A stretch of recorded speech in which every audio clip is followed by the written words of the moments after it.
Welcome to the Create Something Awesome Today podcast, where it's all about educating and motivating creative pros and entrepreneurs from around the world with simple and easy to implement ideas. And of course, helping you create something awesome today. And now, welcome your host. He is the founder of Awesome Creator Academy, a YouTube educator, and the biggest Star Wars nerd you'll ever meet, Roberto Blake. Hey, everybody, and welcome back to the Create Something Awesome Today podcast. This is your host, Roberto Blake, helping you create something awesome today. Today, I want to talk to you about the state of the creator economy, how to become a full-time content creator, and I want to give advice as well as some shout outs to all of you who are working class content creators, working 40 hours a week at a regular job and still putting in the work, trying to create the best content that you can.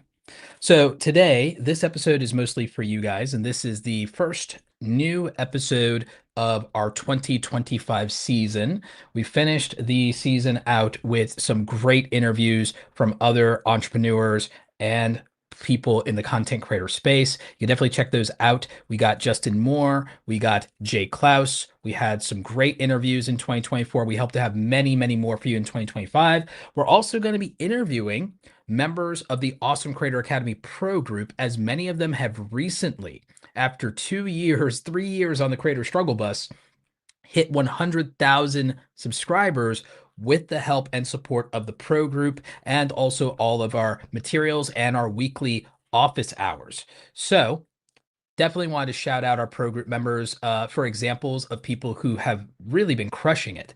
And these are creators who were not large, huge creators. They had no nepotism to benefit you. They're not industry plants. We have Contempo Coding, Victoria in the medical coding niche, helping people enter that career space, since you can do it and make a very good salary, very good income in this economy without a degree. You could go into medical coding. So she has an education-based channel all around that. She's over 100,000 subscribers now, crushing it, making six figures from building out that YouTube channel, and not just in AdSense. She did partnerships with people in her industry. She has one partnership that's well over $15,000, $18,000 a month from that one partnership, in addition to all her other income streams. She's absolutely killing it. We got someone in the entertainment space, music reaction channel. We've got Anwar with Magnify Reacts. He is absolutely killing it. He even started a second React channel around anime that's already taking off for him.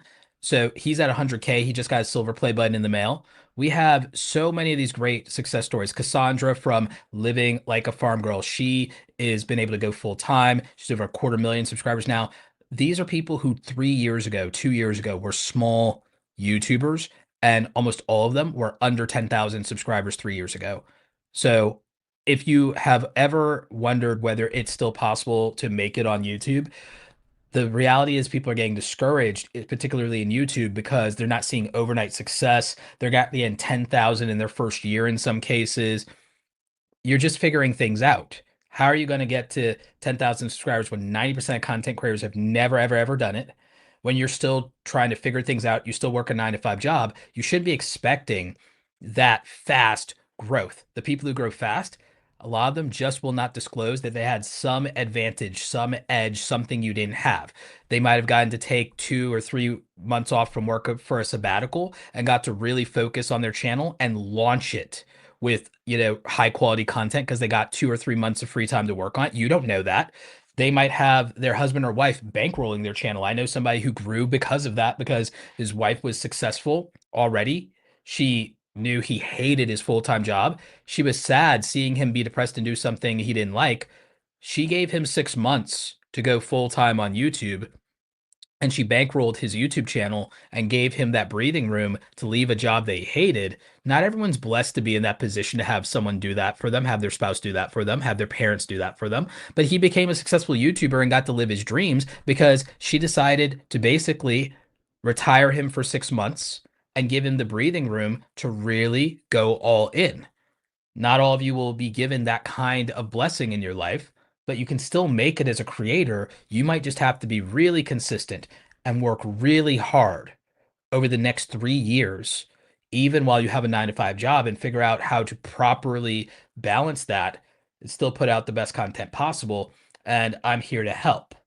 But what I want to do right now is I want to give you the lay of the land of what's happening with social media and content strategy right now in 2025 and a little bit of thought of what's going to happen over the next couple of months.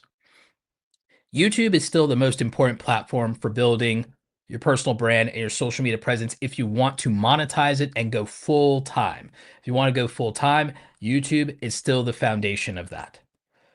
There's an opportunity now with Spotify, and we're going to be doing a lot more. We might actually transition hosting all the video episodes of the podcast. We'll keep them on YouTube, but we might be doing something with Spotify here because the Spotify has a partner program that is a duplicate, essentially, of the YouTube partner program. Ad placement, there is something similar to a watch time requirement, but it's more of a listenership requirement in terms of that, in terms of meeting those thresholds. On my main channel, I have done a video you can watch on how to get monetized on Spotify and enter the Spotify partner program. That's new. They just launched it in January 2025.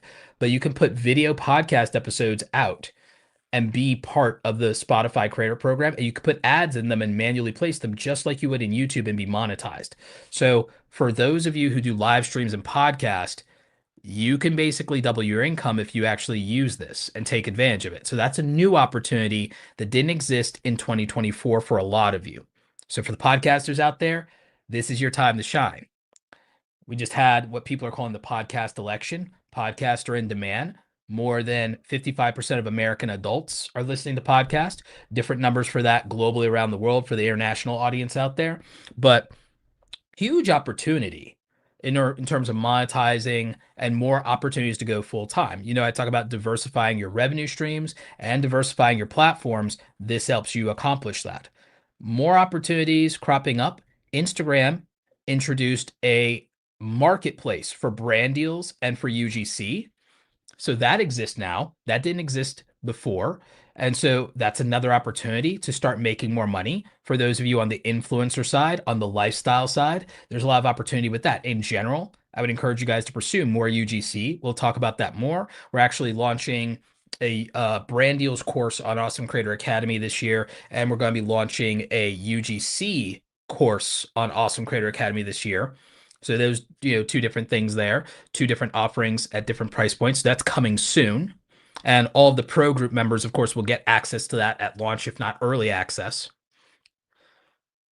UGC, influencer marketing, more dollars are funneling into that as we speak in 2025 and funneling away from traditional media and traditional advertising. Now, one thing you guys need to know or remember about me, in my early career, I worked in traditional advertising. So there is some nuance to what I'm saying, and there is some insight that I have from my previous experiences in industry, even though they were years ago. Funny thing about traditional, you can be out of traditional media for 10, 15 years and nothing will have changed. Unlike social media, where you can be out of the game for 6 months and everything will change. So just do keep those kind of things in mind. Now, what I will tell you is we still have no real clue, 100%, of what's going to happen with TikTok. TikTok, for many creators, is playing the game on easy mode. You do have people who are making $10,000, $20,000 a month because their TikTok presence. Unfortunately, they're making it exclusively because their TikTok presence. Without TikTok, they will not make that money. They do not have a strong enough personal brand. They do not have a business behind their brand and behind their traffic. If TikTok goes away, all of their money also goes away. You don't want to put yourself in that position. That's why, as much as TikTok is easy mode, the problem is enough people haven't secured UGC contracts to do off-platform content for brands and license them for their social media and their advertising, haven't built up YouTube channels, haven't built up podcast and transitioned that short-form audience into a long-form audience. Best transition of a short-form audience into a long-form audience isn't more entertainment, comedy, and skits like you're doing on TikTok. It's to get those people to care enough about you to care what you think and transitioning them into a podcast. Great example of this is, as much as you may dislike him, Logan Paul is a great case study. Short form content on Vine is what built Logan Paul. He did do the vlogger thing and transition into vlogs instead of skits and stuff on YouTube. That could be a good template for those of you who are entertainers, or you do just what do the kids call it today? Brain rot content on TikTok. Look, if you transitioned the parasocial relationship of people consuming you on TikTok in short bites into them wanting to become invested in you as a person, your best play for that is lifestyle content or lightly scripted vlog like storytelling content on YouTube to build a personal brand. That then allows you to even take that and then grow your other platforms with repurposing content. Opus Clip would be great for that for a lot of you. So you could use those things, and that would actually make a lot of sense. And beyond that, you could then transition from there to podcast content, and it could be an entertainment style podcast with some, let's say, older themes or more mature themes in them, so that you can also cultivate a multi-generational audience across your brand. So that's what you'd ultimately want to accomplish when it comes to that sort of thing. And that's what your strategy would look like as a short form creator. I'd also give this same advice, by the way, to someone who was a YouTube Shorts creator and wanted to start to bridge the gap with their audience. I would encourage them, and I'd probably say maybe for them, the answer is not necessarily to build, how do I say this? It's not necessarily to get those people on the same channel to watch their long form videos. And if you're successful and you're full time as a shorts creator, if you started with shorts, I wouldn't necessarily disrupt that pattern of viewership with the long form videos on the same channel. There is success, and there are people who've managed to be multi-format. I'm seeing some success with being multi-format with recorded videos, live streams, shorter content, so on and so forth.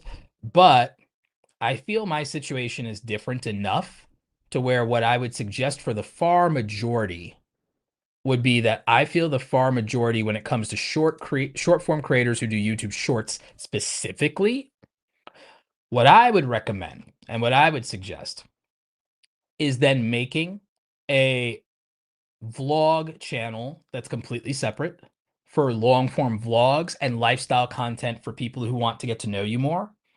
I would piggyback your YouTube Shorts to TikTok and to Instagram Reels, get paid there. And then I would post more personal and lifestyle content on Instagram, build a lifestyle brand if you're a female, build a personal brand that might skew more either entrepreneur or tech if you're male. And I would use the intersectionality of these things so that you're adding dimension to your brand and expanding the number of sponsors you can work with. So again, if I'm a short form creator and I do YouTube Shorts and I am doing it with my face and my real face, my real voice, and my persona, I would then in Instagram show off a little bit of my lifestyle and hey, I made it. Hey, my life is improving. Hey, I'm working out. I'm doing all of these things. Here's me being a successful young man or older man or whatever it is. Don't, encouraging y'all doing this thing, doing that thing, because then you have the components and elements of a lifestyle brand. A lifestyle brand for male influencers will look like the money you're making, the success, your fitness, your travel, a few of your creature comforts and toys, possibly your tech. On the female side, you would show off more of the aesthetic value of your lifestyle, your travel, and then those things. And yes, you could mix entrepreneurship with that as a female. You would just have less of the audience that would be interested in that. Whereas in a male demographic, they will care a lot about the lifestyle and money component versus the style and aesthetic component. In that case, aesthetics and beauty versus money and materialism in a different vein. So it still ties to materialism, just from a different lens of men won't value the aesthetic, they will value the status, whereas the female audience will largely value the intrinsic aesthetic of what's being done. As many of our female audience members can tell you that I'm right about my assessment of Instagram. The appeal to this is also the demographic appeal to brands. So then that means as a male influencer, there's certain brands you're going to get. As a female influencer, there's certain brands you're going to get. With men, I would argue a lot of opportunity in tech, fitness, money. And then for the female side, yes, beauty, tech, fitness, money, fashion. So there's more lifestyle plays there. And so you would utilize that. As an entertainer, we watch the lifestyles of the rich and the famous.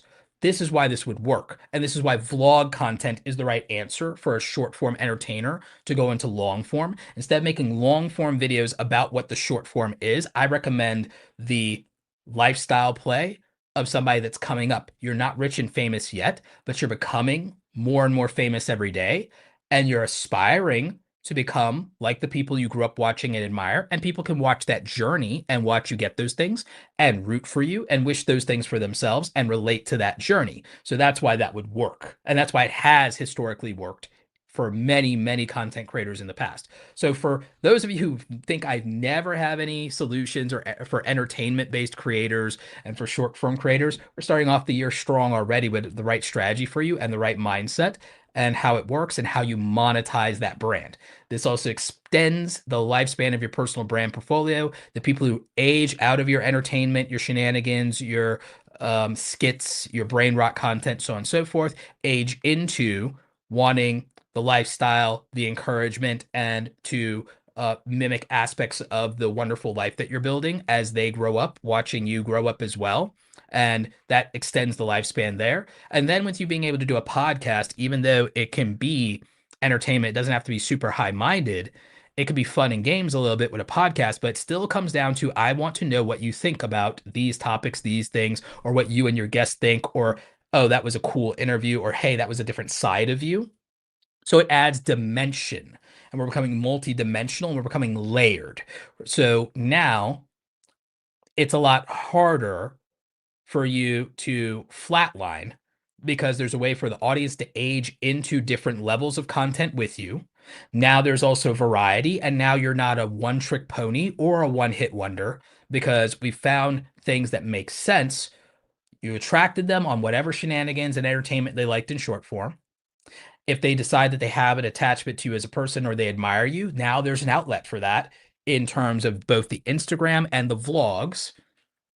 And now you have value as a person. You can also attract a completely different subsection of a tribe that might never care about the short form entertainment stuff from that. That might be a more mature, more affluent audience that helps you, that helps the brand deals.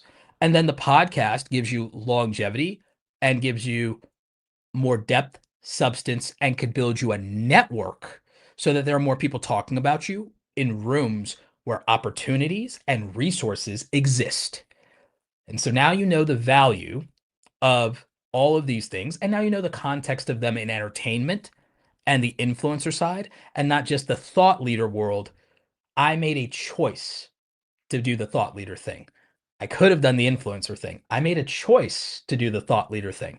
But I also started in this game approaching 30 when I started taking it seriously. I'm an OG YouTuber, so I've been around since I was like in my 20s, back in 2006 when YouTube started. I was around, I was doing content with my friends. It didn't go anywhere. We weren't consistent. I decided to do my own thing and take it seriously in 2013, got consistent, uploaded in 2014. I started uploading every single day. I grinded out 800 videos, grew to 100,000 subscribers. I went in 1 year. It was about 16 months, if I'm being honest, 16 months, about a year and 2 months.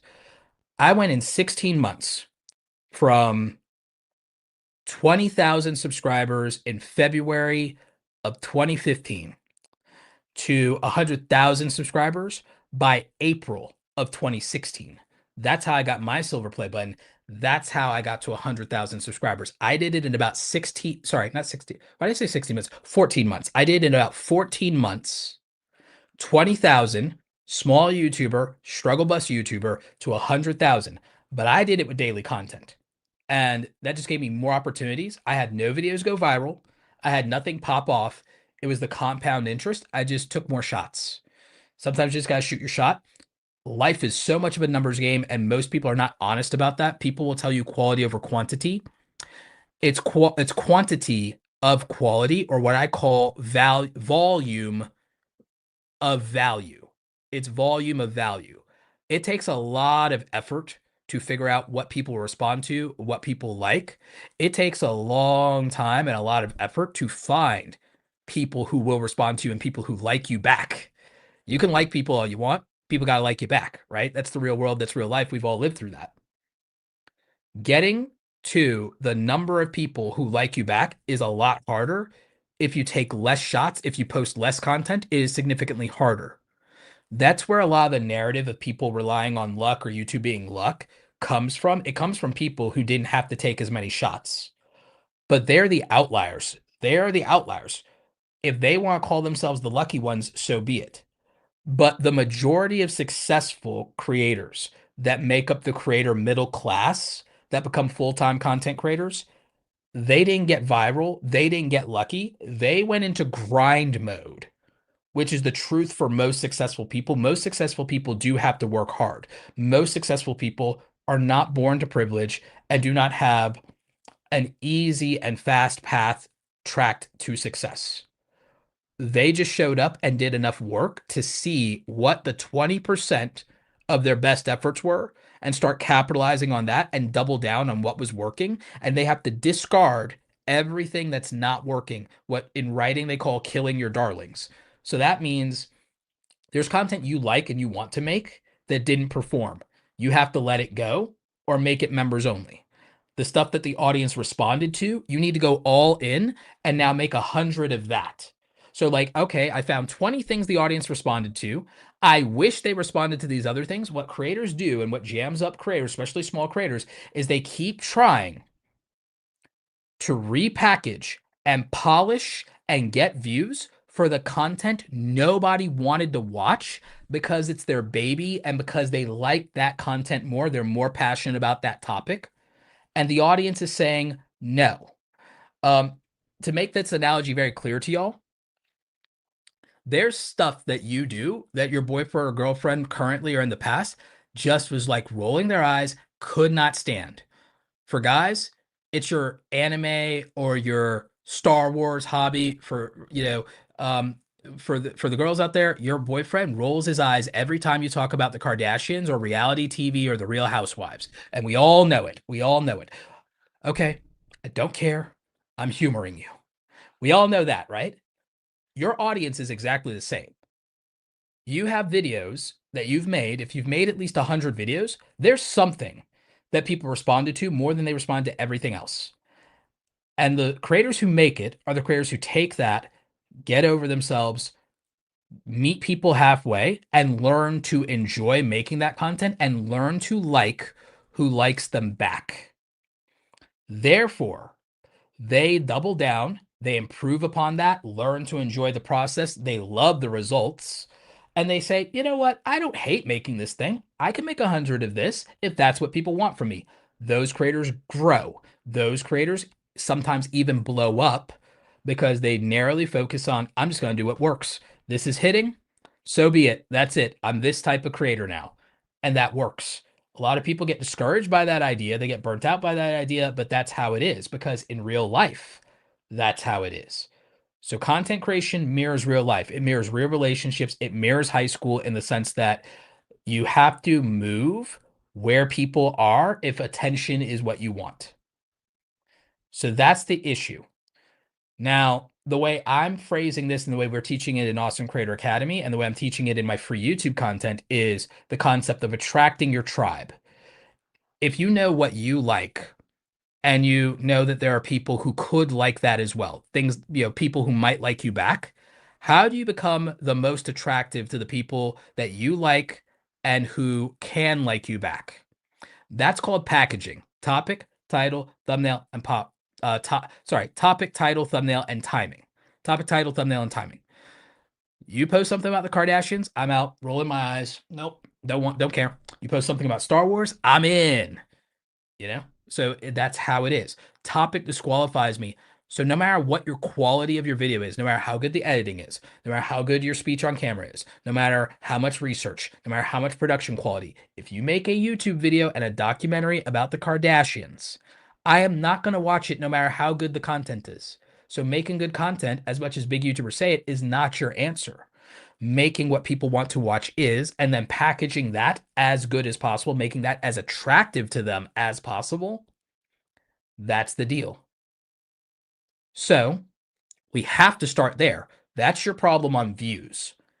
Then your issue on subscribership is they do have to be quality content. They have to see quality content. They have to have quality experience. They have to like what you're putting out there, like your tone, like your presentation. They have to like that. And in some cases, you got to be consistent. You're not going to win them over with the first video they watch from you. You're not going to win them over the second video they watch from you. You might not even win them over the third video they watch from you. This is why I preach that quantity is important as a beginning YouTuber, because to get growth, you need to get to a point where you've made more content that people want to watch.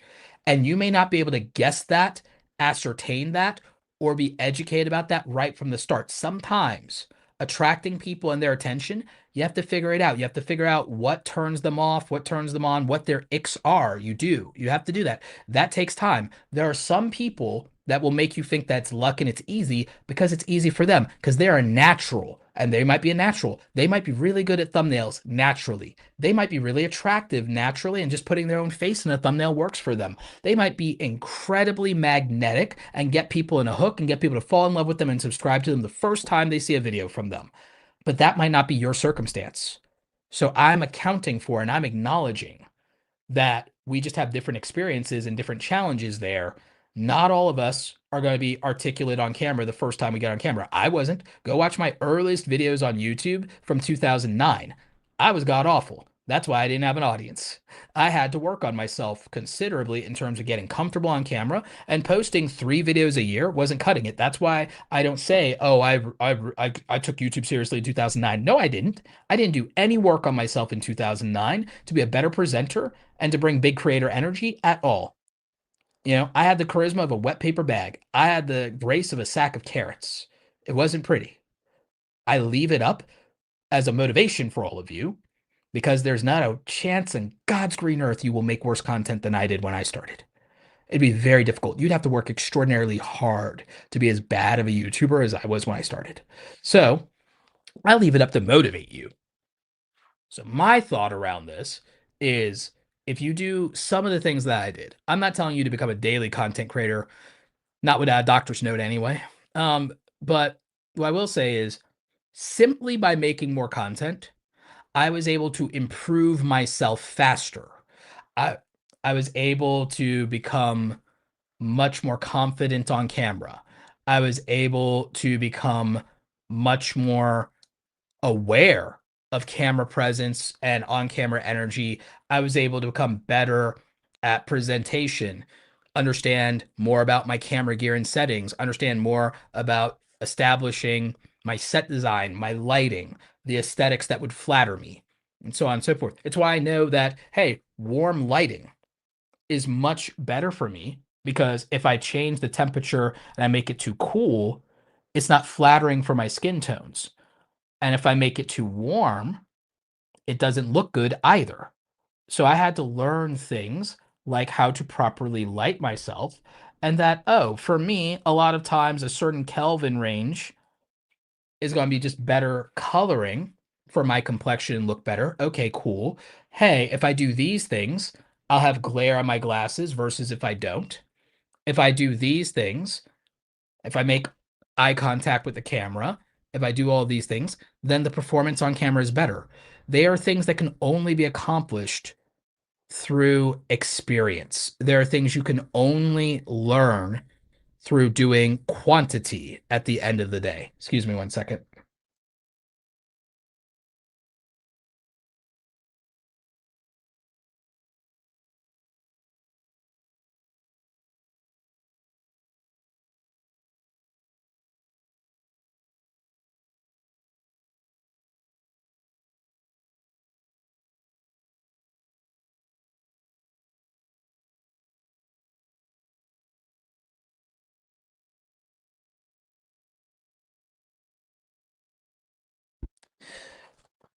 Now, where I left off with this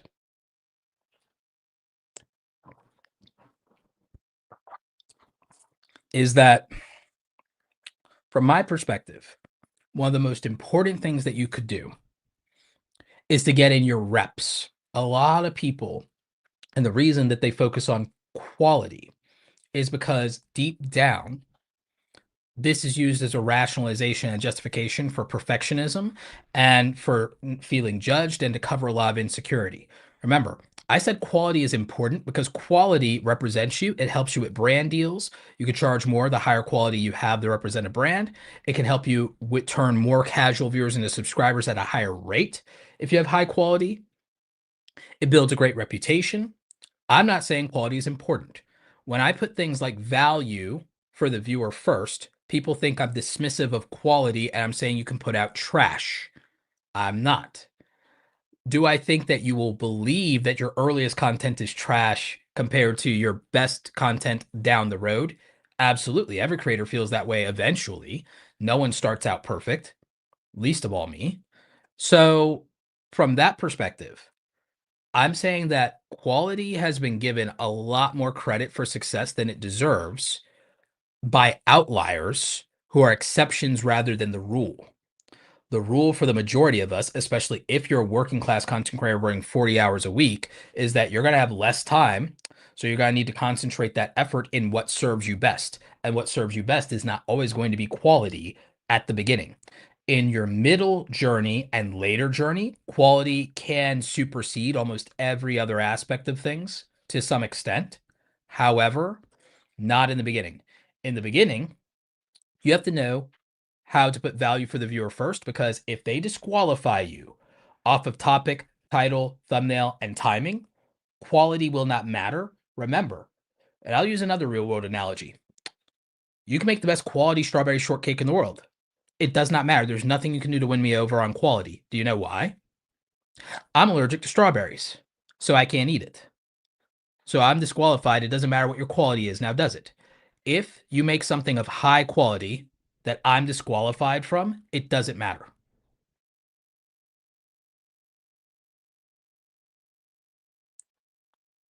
So no matter how quality you make something, if I'm disqualified from that thing, it has no meaning to me because it has no value to me, because if something is high quality, but I can't participate in it, or I choose not to participate in it, the quality didn't matter, nor does the consistency.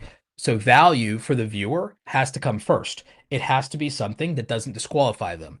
If you're a Final Cut user and I make an Adobe Premiere Pro video, no matter how good my Premiere Pro video is, it doesn't apply to you because you're using a different software. You're disqualified from it right off rip from the topic, and the topic is communicated through the title.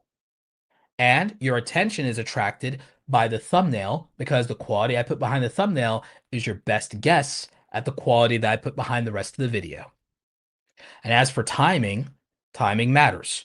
Showing up late in real life has consequences. Being early is great in real life. There's almost no downside to being early in real life in many cases, but there are definitely consequences to being late, and it's rarely a good thing to be late. The same is true for your content. Great quality content delivered too late is meaningless. Being early to market, even with mediocre content, has made people viral and given them a whole damn career. So, what I would tell you in that situation is it's a way to understand the value of your own priorities of, if I get the topic and the timing right, that would probably have the most meaning and impact because now I'm early to something people really care about. But then how I show up matters in terms of how much I can get out of that opportunity, because now the opportunity exists because of the topic being relevant to people and people caring a lot.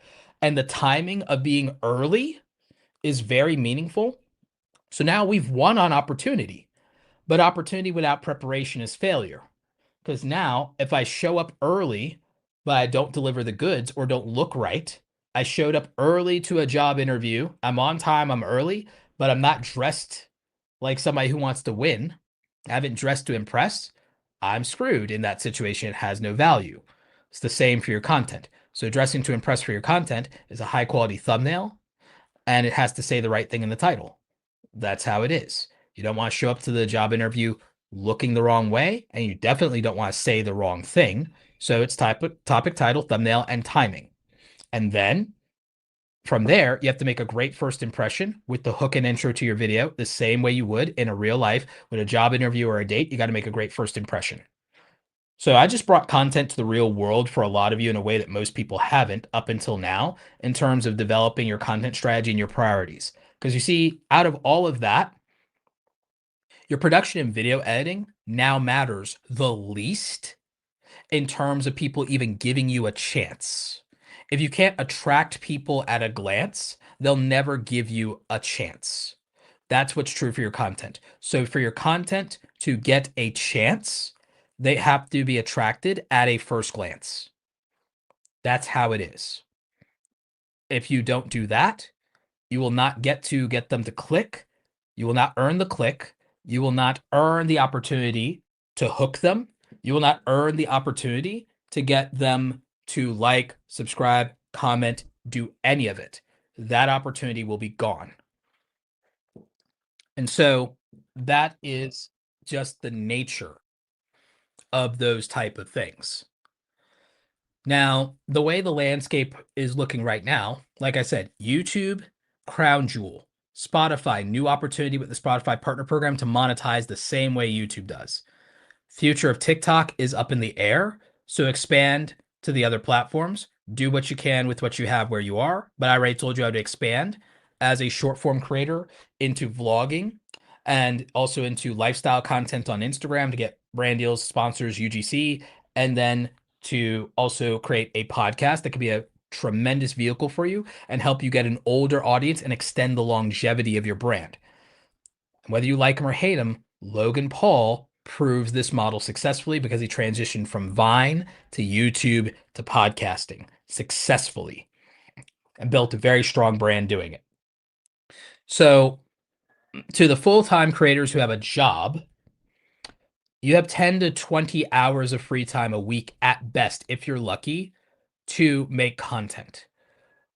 The things that would matter for you is the thing that takes you the longest is most likely the editing of your videos. Possibly the researching of your topics is a second place trophy on that. And the thing that probably takes you the least amount of time is filming. The filming and production stuff you can make pretty simple. You can keep your setup like I even when I was a small creator, I would just keep my setup all the time in place. Keep my lights in a corner. Keep the stuff so that I could reduce 30 minutes of setting up the camera down to maybe 5 minutes or less. And that was extremely helpful for consistency, getting out of my head, and getting things done. For the research, if you're going to do any research, depending on what you're doing, education, entertainment, it may or may not come down to that. A lot of you at the start don't write scripts for your content. So writing outlines and bullet points obviously is going to help you. Just keep the camera running, pause, do your lines over again if you mess up. Use a text-based editor, whether it's Adobe Premiere or Descript or Gling AI. Use a text-based editor and it can cut out all your pauses. You can go and cut out all your bad takes and you can just edit straight through, and it's seamless A-roll for your video track one, and it'll make your life easier. It'll reduce the editing time. It'll cut it down to less than half the time to edit. That's one thing. In general, the thing that would give working class creators the biggest advantage is if you pause on like uploading for like a week and just spend 10 to 20 hours to exclusively learn your software in and out and learn how your software is used to make the content that you enjoy watching and learn what those techniques are for sure. Learn a faster video editing workflow, learn the tools properly, learn what every major menu and tool and shortcut is in the dashboard and learn how to do that effectively. You'll become 2 to 3 times faster at everything you do for your edits, which means you will waste 2 to 3 times less time. And all of a sudden, that 10 to 20 hours that you normally have became the equivalent of 40 or 60 hours of effort because you became better. So you need to maximize your time and efficiency by becoming better at video editing since it takes the most time. To have the most impact on your views, you have to become better at thumbnails. I insist that if you want more views, you learn to make thumbnails that could look like they came from the biggest person in your niche. To accomplish that, you're going to have to learn 10 to 20 hours of Photoshop or Canva tutorials and learn how to actually use the software instead of bumbling through it. And for most of you to truly be competitive, I'm going to be honest with you. You need to pony up the $10 or $12 a month and just buy Photoshop. You will make the money back. You want to be a full-time content creator, you're monetized or you want to be monetized, stop holding back and refusing to buy Photoshop. It is hindering you from getting the views and the outcomes you want. You can pay $12 a month and you will have industry software that usually used to cost $700 up front. You refuse to buy Photoshop, next best thing? Fine. Find the $70 and buy Affinity Photo in cash and own it forever if you hate subscriptions so bad. But if you do that, my next thing for you is you should take a week off from content creation and spend 10 to 20 hours mastering it until you can make the thumbnail in your niche, until you can make thumbnails in your niche from multiple creators that have 100,000 to 1 million views on their uploads. You need to be mastering that software until you can recreate their thumbnails. You need to learn to recreate their thumbnails because one, it'll teach you the method that is working for you to get to the result of something that other people said looks good and proved looks good to them because they rewarded it with 100,000 views or 1 million views. That's what you would need to do, and that's what you would need to work on. For video editing, it's basically the same thing. Learn the techniques and learn how you would go about making a video that is the same video and practice this as someone that you saw that has videos they're getting 100,000 to 1 million views in your niche or is catering to the same audience as you. By taking the time to do that and to learn your software, to learn your camera gear or learn your phone and how to make things a little cleaner, faster, more cinematic, learn to do the prep work. Remember, opportunity meets preparation. Now, when an opportunity to jump on a viral trend comes around, you're not agonizing over the fact that it's going to take you 6 hours to make a video. It's now going to take you 1 to 2 hours to make that video and get it out before other people. That's the answer. Now, all of a sudden, getting a video edited right after work or on a break or on a day off or on a half day or on a half school day or on a 3-day weekend, all of a sudden it's faster and easier to accomplish. That's the answer for the working class creator. The answer for the working class creator is to have systems and standards in place. Your standards are what's big creator energy? What does it take to get a result that my community has rewarded before with 100,000 to 1 million views? Why am I targeting 100,000 to 1 million views? Because 88% of videos never get 1,000 views on YouTube. If you target the standards of videos that get 100,000 to 1 million views, if you get 1% of their outcome, you get 1,000 to 10,000 views, which means you beat 90% of the market just by having that standard. Even if you only get the result of 1% of that standard, you would still be successful. If you got 10% of that standard, you'd be wildly successful because now the view floor goes to 10,000 and the view ceiling goes to 100,000. So that's why you want those standards. This is what I mean by big creator energy. Book coming soon. It's not my next book, but it is one of my books coming out. So big creator energy. That's what would matter in terms of you being able to have the right standards. So you have that standard. Do you have a system that produces that standard? Great. Have you structured and scheduled your life to make content creation right size in your life? For a lot of you, you shouldn't be editing when you get off of work late nights where you're going to make mistakes and drag things out and be ineffective. A lot of you probably shouldn't be filming when you're tired after work with the scraps of spare energy. A lot of you, when you get off of work, maybe that's the time to do research if you're going to do it for 30 to 90 minutes. Maybe that's the time to do thumbnails. Maybe that's the time to do some research and watch some YouTube education content, some social media education content. And maybe that's the best use of that energy right after work when you're tired. You need to bring high energy to your content creation so that your audience can see the high effort that you're putting behind what you're doing. Instead of them getting the scraps of your leftover energy after you do your 9 to 5, they need to feel like a priority. So I recommend that what you do is you wake up early in the morning on your days off, and then you film your content, usually while it's quiet on your day off. Film as much as you can, batch record. If you're doing content, Roberto, my content takes research. I can't just crank out videos back to back.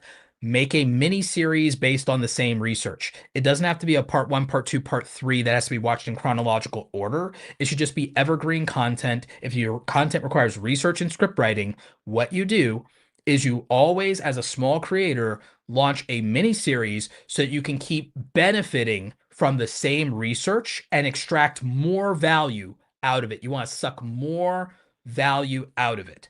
For your thumbnails, this is a tip that I gave one of our pro group members, Brienne. I gave one of our pro group members in Awesome Creator Academy this tip for thumbnails. Take a bunch of thumbnail photos. If you're going to have your face in your thumbnails, take a bunch of headshots in different poses with different facial expressions. I do them all the time. I have all these crazy facial expressions, and I use physical comedy for poses. I even use props, and I Photoshop logos and things into my hand. So like holding a giant YouTube play button that may not even be a real life prop. I use a placeholder and then do something in Photoshop. You do all of these so that you have multiple thumbnails, so you're never agonizing over your thumbnails, and you have all of these components to make the best thumbnails, or to even make thumbnails for A/B testing right off the bat. And that's a system that you can build that helps you with these standards. And then structure your life, build structure for your life of, okay, on my day off, I wake up at this time and I do these tasks and I'm getting this stuff done before noon.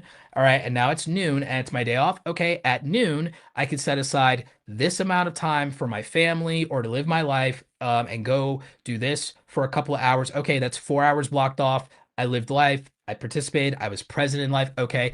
Now back to work for another 2 hours with these tasks. So if you wake up early enough, think about it. If you structure your life on your day off, as long as you were going to bed on time, you could wake up at 6 a.m., 6 a.m. on your day off.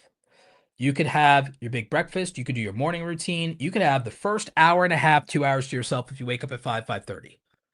Now by like 7 or 8 o'clock, you can do deep work sessions, and you can knock out 2 of these deep work sessions and get in 4 hours of uninterrupted, quiet time, consistent work, crushing it before it's even noon. Then from noon, you can go spend an afternoon with your family, your friends, your significant other. You can do whatever you want. 4 o'clock, 5 o'clock, you can do another deep work session and get another 2 hours in and get after it. Another 2 hours, another 4 hours. Now it's 8 o'clock. You can go ahead, shower, have an evening routine, and go to bed, or you can go do your nightlife thing, whatever you want to do, as long as the next day you're getting up just early enough to go ahead and get a little bit more time in, because now you can do a bulk editing or filming session that sets you up for the week, and you've got more stuff done and you've got more content. That's about structuring your life. That's just one example of a Monday to Friday person, how they could structure their life to make YouTube fit into it. Because here's the thing, that works a lot better if when you come home from work, you do all your adult responsibilities, or you do your family, you put your family first. You get to do all of that when you come home from work. Don't touch the content. The 30 minutes or hour you would set aside for video games or Netflix, use that to become a better editor, use that to become better in Photoshop, use that to become a better graphic designer, use that to take the photos for the thumbnails, use that to do research, use that to do a little bit of writing, do your outlines, write your scripts. It's 30 minutes to an hour that you would take away from your family and give to Netflix or video games. Go ahead and give it to your dream. And then if you do this long enough, you can become a full-time content creator. And now you're in control of your life and your schedule and your time, and you can give all you want to your family, because now there's no compromises. You can go to all the dance recitals, all the football games, all the baseball games, all the soccer, all the karate matches. You can do it all because now you're in control, because you own a creator business now. That's the goal. That's the dream, right? So I've given you a clear path of what you need as a working class creator. You need the right standards. You need the right systems. You need the right structure in your life. Now, you all might need support. You might need support. There are things you may not know that you may not know, things you may not be good at. That support comes in the form of my free content, comes in the form of the Create Something Awesome Today podcast, comes in the form of the Create Something Awesome book that you can buy on Amazon. I believe it's linked in the description and the show notes of the podcast. So it comes in the form of the podcast, comes in the form of the book. That's some form of support for you. Comes in the form of my free content, comes in the form of our free Creator Foundations course at Awesome Creator Academy. We have a free pay what you can course. If all you can pay is $0, so be it. If all you can pay is $2, $5, so be it. We have a 4-hour structured course We have a section that's FAQs that answers most beginner creator questions, questions you guys may even know. You may not even know what you don't know to ask those questions. And then we've been adding something new to it. We're about to add even more content. We've started with 2 out of 10 lectures called the 10 Pillars of YouTube, specifically for YouTube content creators, to make sure that everybody who goes through this Creator Foundations course, I want this to be the qualifier for whether people work with me or not. If they ever want to do coaching with me, if they ever want to join the Awesome Creator Academy Pro group, I want to know that we're talking to people that at least have the same baseline of education. And I felt that there was no structured content that was free to help creators. Because let's be honest, you're going to listen to this podcast. You're going to watch a YouTube video on how to do a very specific task from me. You're going to feel really good about it. And then you're going to go watch some viral video that rots your brain. And you're going to be outside of learning mode. Very few of you spend 30 to 90 minutes in a learning environment dedicated to your content creation. Those of you who work white collar careers, a lot of you used to spend hours a day through college courses, on the job training, workshops, boot camps, even those of you in the trades. You used to have to spend 2 to 3 hours a day for several weeks, months, or years doing nothing but learning your craft with no distractions, no interruptions. You were locked in. That doesn't exist in creator world. Creator world is not treated with any respect, and there's no locking in. I'm not saying we need traditional college courses for creators and giving them an accreditation and a degree. I'm saying that we've been told and are told constantly everything is free. Learn it online. You don't need courses. You don't need coaches. We've been fed all the fake guru stuff, blah, blah, blah, blah, blah. And what no one has bothered to bring up is that we have never been given the benefit and resources and structure for continuous learning in private, quiet environments or even group environments with like-minded people. We've never gotten the same thing that other white-collar professionals get. If you decide to go into broadcast, journalism, any of that, there's going to be years where for 4 hours of your day, you're locked in. There's no viral videos. There's no Mr. Beast. There's no Twitter. You're locked in and you're in a classroom listening to lectures, doing practical exercises, doing workshops, filling out assignment sheets, and learning your trade and learning your craft and expected to hold a standard.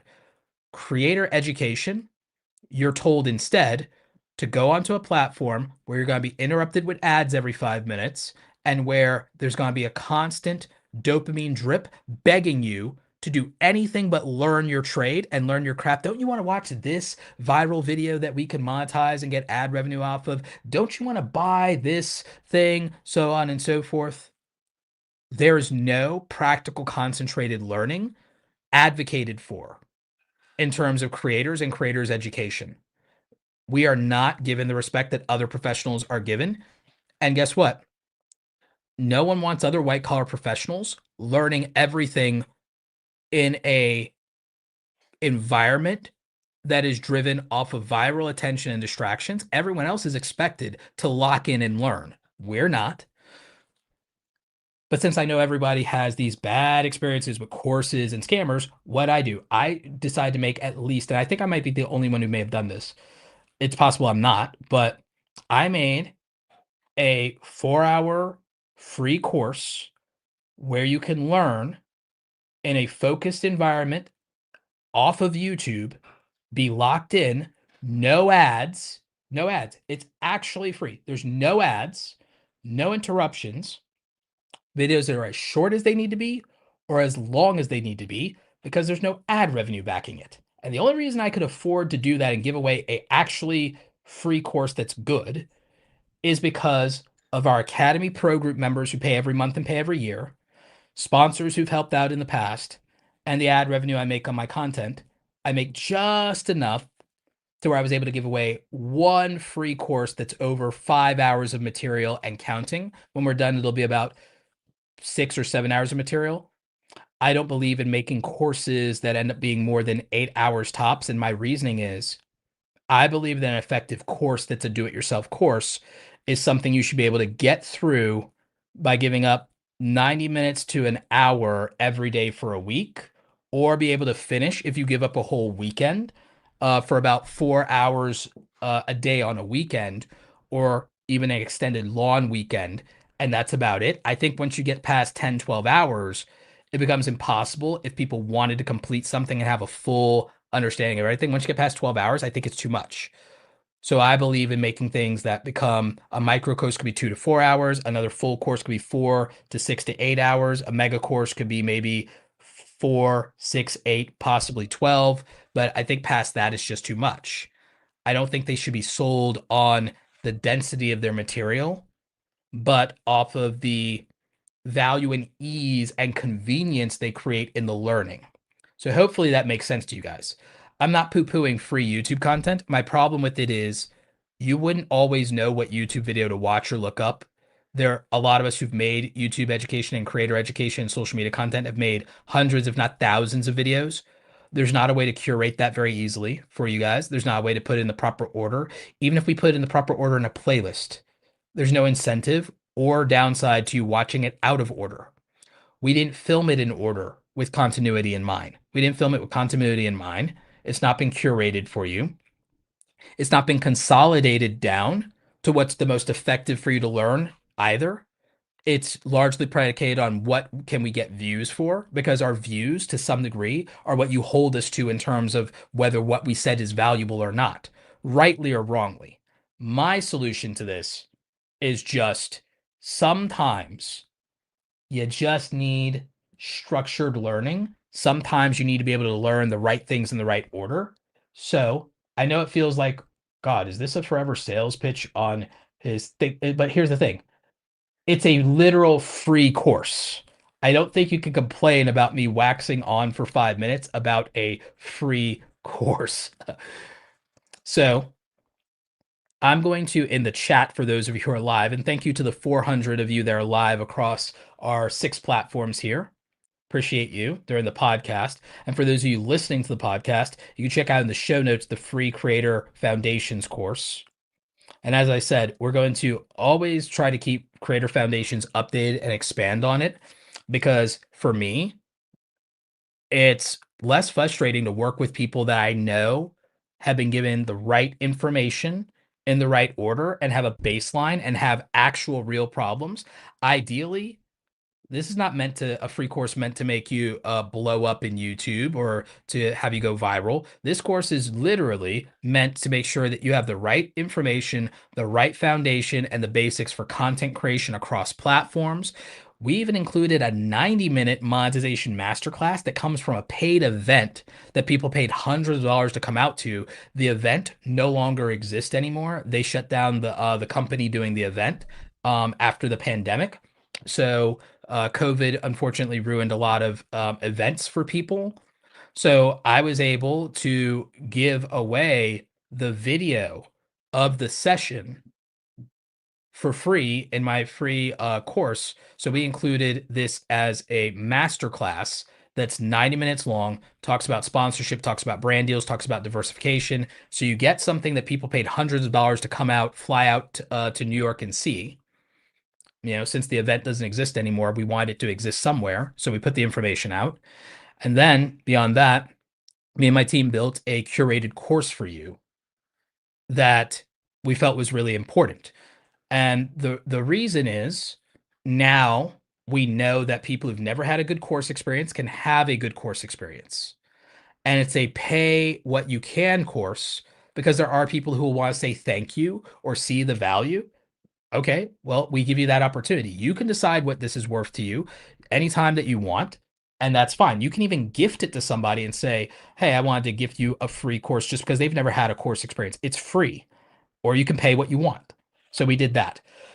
In the future, there will be regular courses that are like $200, $500. We probably won't ever do $1,000 for one course. It'll be a bundle of something, but we have that. And we have the pro group. If you want to join the Awesome Creator Academy pro group, we would love to have you be a member. You can pay monthly or yearly right now, but we'd love to have you in the pro group. We meet twice a week on Tuesdays and Thursdays. We're going to be doing the podcast much more often, much more consistently, at least 1 to 2 times a week, maybe more.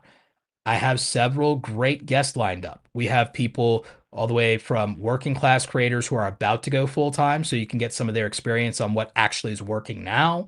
People who've gotten to 100,000 subscribers over the last year to 3 years. We even have some experienced creators over 1 million subscribers that will share their expertise in the niche that we're in. We have some gamers coming in that have 1 million subscribers or close to it, for those of you who do gaming content. So, again, my goal is that with the current state of the creator economy, which is our theme here, I want creators to have every opportunity to be truly educated in the way that other professionals are educated, because I take the creator economy seriously. I think this is one of the greatest opportunities to build your own business, build your own income, possibly even create wealth that might exist for people who are not technical enough to get into coding, AI, and app development. If you missed out on all of those, the creator economy is still wide open for another 10, 15 years, and you could take advantage of it. You're still early. You're still early enough to win. Not everything has been done. Not every niche has been invented. Not every niche has been conquered. Look, we have AI now. We have entirely new market. AI is a new niche. AI is a niche where everything hasn't been done, can't be done, and it moves so fast that there's always new players. Even in entertainment, there are new trends, there are new styles, there are new formats to be done. Podcasting, there's so much of an appetite for people who are willing to be unapologetic and authentic if they go into podcasting.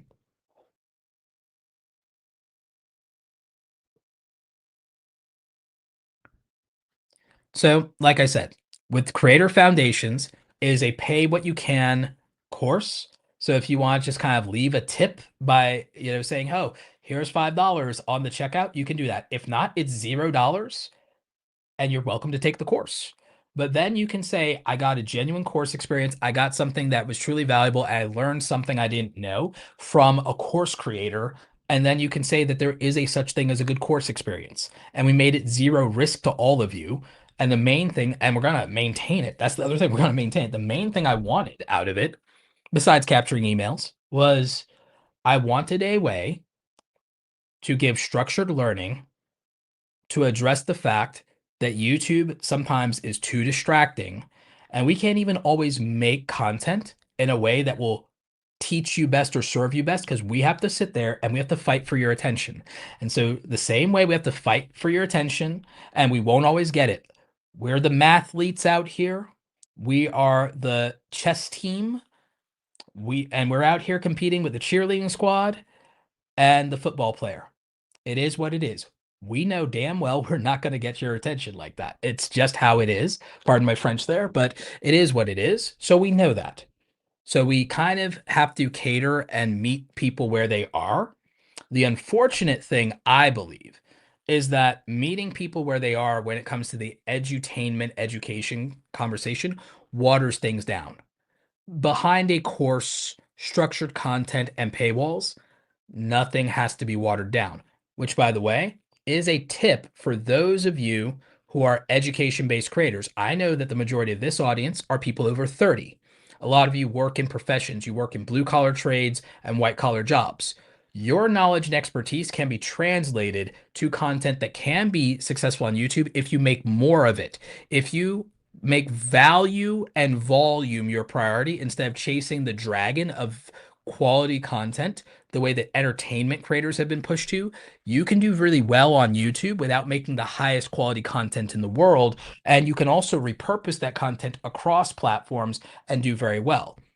Especially now that X is transitioning to more video stuff, there's an opportunity there. Spotify with the podcasting, there's an opportunity there. So for thought leader content that's education based instead of just influencer entertainment based content, there is a sure path to victory with you doing newsletter stuff, doing your own newsletter, but also posting and repurposing to LinkedIn, doing long form and short form and live streaming on LinkedIn for the networking opportunities and for client opportunities, to benefit from your experience, from your career expertise, and build your credibility as a thought leader. You do that. So you'd multi-stream and you'd repurpose. Opus Clip is great for that. We got an affiliate link in the description and show notes for you if you want to check them out. Free trial. A lot of you, entertainment If you're over 30, if you're over 40, entertainment has a very, very limited shelf life for you. And you already know that it's harder and harder to relate to people under 25, which is the primary consumer audience for entertainment.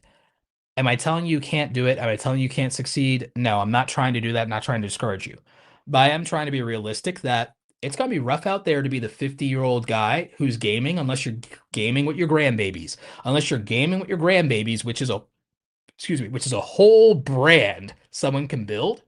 It's going to be rough out there if it's even possible to be the 50-year-old gamer. It's a rough brand. Really tough to do that one. There's a shelf life. There's an expiration date. I think it's hard enough to be the 40-year-old gamer, you know? So that's a rough one. I'll be honest with you. It's hard for me when I have to coach or encourage guys who are starting a gaming channel in their 30s.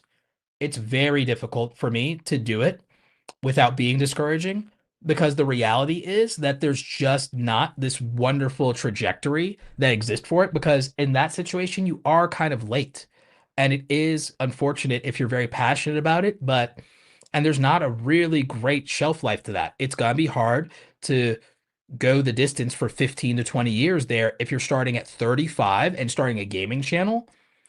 It's a little rough. It's a nice hobby going to full time on that. And even if you do, how long can it last? It is what it is. There are people who can pull it off. Exceptions versus rules. There's a lot of sacrifices to be an exception versus a rule. Balancing that with a family, that's going to be a very, very difficult series of conversations. And I've coached people in that situation. It is not easy if I'm being candid. If I'm being candid with you, it's not easy for people in that situation. So there are exceptions to this rule. There are caveats, and I'm not trying to discourage people. What I'm trying to do is something I don't think is done.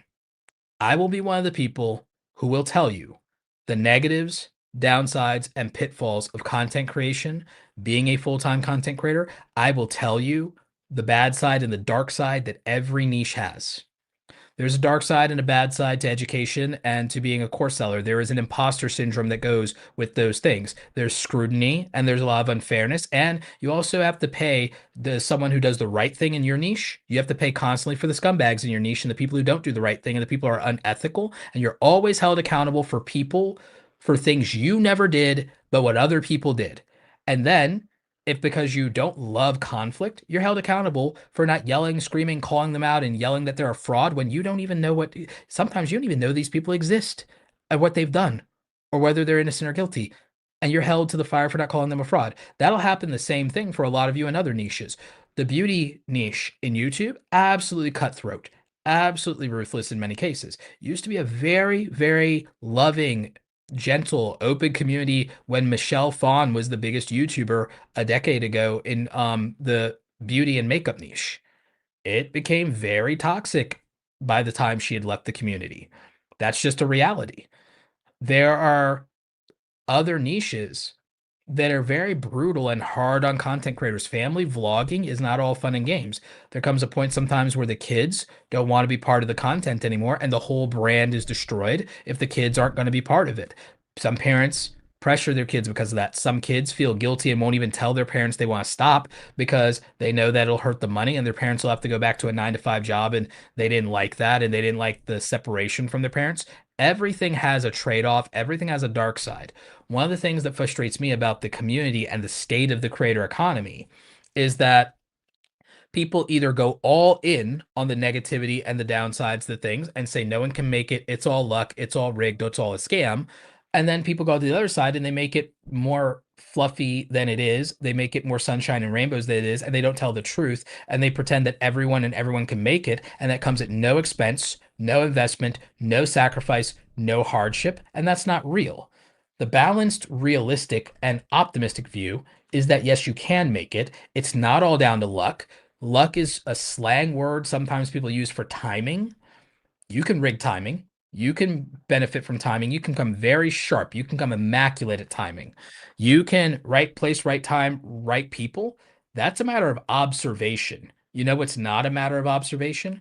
Right place, right time, right people right fit.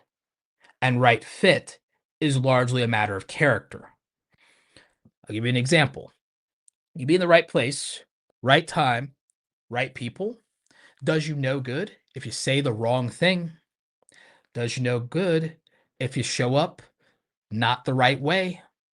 Does you no good if you don't shoot your shot, if you're a coward? Right place, right time, right people. Squandered waste of good luck on a coward. So, character would matter. Not being a coward would matter. Doing the preparation, being thoughtful, showing up the right way, speaking the right way, doing the work, knowing what you're supposed to knowing what you're supposed to say and how you're supposed to say it, all of that makes the opportunity worthwhile. If you don't, the opportunity was wasted on you, so luck was wasted on you. It was worthless. That's why I don't value luck, you see. I don't believe in luck, but even if I did and I caveated to, okay, luck exists and some people are the beneficiaries of it, I don't believe that I've seen a situation where luck negated cowardice. I think that cowardice beats luck, so character would matter more. So the thing is, I think that there's no situation where there's enough good luck to overwhelmingly save you if your character is bad enough. Now, people would debate that because there are people they think that are bad that benefit from luck, but I would say that they're not benefiting from luck. Their character, whether you think it's good character or bad character, is they have other qualities that are looked at. Because when I say character, I'm not really saying being a moral or good person. I'm talking about there are certain qualities or characteristics that are advantageous and favorable in almost all situations. So you can overcome a lot if you're a go-getter and you're not a coward. And even if you weren't a good person, but you're very mindful and you're very observant and methodical and serious and you are ruthless and you're not a coward and you shoot your shot and you don't miss, those are all character traits that make you successful. Even in the worst of circumstances, you would win. So, from my perspective, people who win in spite of their circumstances aren't lucky. They have the right character traits. And the thing is, you could adopt character traits that make your ability to win in almost any circumstance a higher likelihood for you. So, things like being assertive, things like being articulate, things like being methodical, things like being overly prepared, things like being, what's the word that I'm looking for? Things like being prompt, things like being, so a sense of promptness, someone who's on time, someone who doesn't procrastinate. All of those things are the right characteristics. Your morality would be separated from that. Ideally, you'd be rewarded for your morality, but that may not be the case. You can circumvent all of that with these other characteristics that genuinely favor success, and that success doesn't require good circumstances. Ironically enough, bad circumstances, you can shine in that you have the ability to overcome adversity. So the thing is, that's why I don't like the idea of circumstances being given so much weight, because people with the right characteristics overcome bad circumstances all the time. That's not luck, that was preparation. That was them determining that they wanted to be someone who could do that. And there's no situation where I feel like if you have very, very specific characteristics, all the good luck in the world won't save you if you are not assertive, you are very avoidant, you're a coward, you don't shoot your shot, you don't put yourself forward, you do no preparation, you procrastinate, you're caught unaware on a regular basis. There's no amount of good circumstances that enhance you in that situation. So that's the problem. It's harsh, but it's fair, and that's where you balance. Realism is the harshness, but optimism comes from, in my case, it's not just positivity, it's that we also want to optimize for favorable outcomes. So we want to use the harshness of reality to say, I understand how things are, and I understand the game that I'm playing, but I'm going to play to win, and I'm going to give myself every opportunity to make the most of every circumstance I find myself in. And I'm going to have the character traits where every circumstance I at least have a chance of surviving it or overcoming it. And the thing is, I won't compound bad circumstances with bad character traits and bad habits and bad beliefs and bad systems. So don't compound bad circumstances outside of your control with bad habits and character traits that are in your control. That's my lesson there for you. And this applies to you in your content and in your creativity very, very much so. Meaning that you could have great content, but you'll lose opportunities because you don't have the confidence to do outreach and network and collaborate or pursue brands. You keep waiting for brands to come to you and get your lucky break. Meanwhile, somebody that I coach is going to go after brands and they're going to shoot a shot that you're not taking because you're waiting on someone to pass you the ball. I'm going to have somebody that's a go-getter and get assertive, that you can make better content than them, and they will make more money than you because they're more aggressive than you. So the thing is, showing creators that they can assert themselves, they can be aggressive, they can be intentional, and that they can get more opportunities by shooting a shot and taking that chance on themselves is part of what I teach, and one of those fundamentals that I think makes a creator successful and helps them go full time. Because as you know, brand deals, the way that you become a full-time creator for most creators is brand deals, right? We know it's sponsored content. We know that the studies all tell us that the overwhelming majority of creators make more than half of their money from brand deals. In the last few years, I've been no different. The majority of my money came from brand deals, usually UGC content partnerships. I did the partnership with Kajabi. They had me in the Billboard campaign and everything in Times Square, which was great. Dream come true there. Great opportunity. Great people on that team. But here's the thing. I pursued a sponsored relationship with Kajabi. They didn't just offer me a sponsorship. I pursued them. I pitched them. So I prospected, I pitched, I packaged, I named my price, and then we worked out the details. That's how it is. And it was great. And it's one of the best brand partnerships I've ever had, one of the most lucrative brand partnerships I ever had. And I met great people and had great experiences from it. Hopefully, we work together again this year in the future. There's nothing indicating that we won't. But if you literally pursue brands and prospects and you pitch them and you put yourself in a position to where there's alignment with you, the brand, and the audience, you'll be more successful. The answer for most of you is you would need to line up 3 to 5 brands, pitch them long-term relationships. You might have to do 1 or 2 videos as one-offs to start the process of delivering for them to like you enough to commit. That's fine. Do those first outings. Think of it like a first date. Okay. But then secure a commitment. Double down. Secure a long-term commitment of 6 to 12 months. You do that where you're getting paid every month. You have monthly recurring revenue. This is one of the things we teach in Awesome Creator Academy. We talk about our brand deals openly in the pro group. We sit there and we've even helped people negotiate better deals by saying, no, you should offer this, ask them this. What about licensing? What about exclusivity? There's all these things. There's an acronym we use for deal.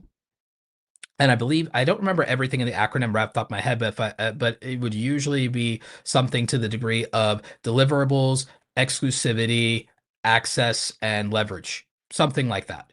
Or no, sorry, the L is licensing, not leverage, but licensing and leverage could be the same. So it would be that it'd be deal, right? So it's a brand deal. These deliverables, they're a price lever that has nothing to do with views, nothing to do with subscribers. So that's a price lever. It's deliverables. How many assets are you getting? Just like an agency, how many assets are you getting? Exclusivity. Hey, opportunity cost. I'm not working with these people. I'm only working with you. Exclusivity. Okay, great. There's another lever. The A could be a number of things. The A could stand for multiple things. It could be affiliate. Hey, what changes if I also want an affiliate commission from every sale? And then licensing. Hey, you know what? I can license you this B-roll and you can use it in your advertising, or hey, I can license you this content with UGC and you can use it on all these platforms or in your ads. Just pay me this way, or pay me more, or pay me a royalty every time, or do this, or hey, I'll license it for 6 months for this price, 12 months for this price. So or this much in perpetuity. So you can increase the payday off of those things. There are pricing levers you can pull. And our acronym for them is usually the phrase deal is the acronym we use. So that's something we train in Awesome Creator Academy. It's something that's going to be in the brand deals course when we release that. And again, if you get this right, when we do sell this course, it'll be like a $600 course. When we do this course, if you got one brand deal and it was at a higher price than you've been getting, or you got no brand deals before this, you would literally make the money back in one go. My point to all of this is that if you get 3 to 5 brand partnerships that commit for 6 to 12 months, all you would need to do is put together packages that are $1,500 to $2,500 per every sponsor. And that would be enough to make you a full-time creator.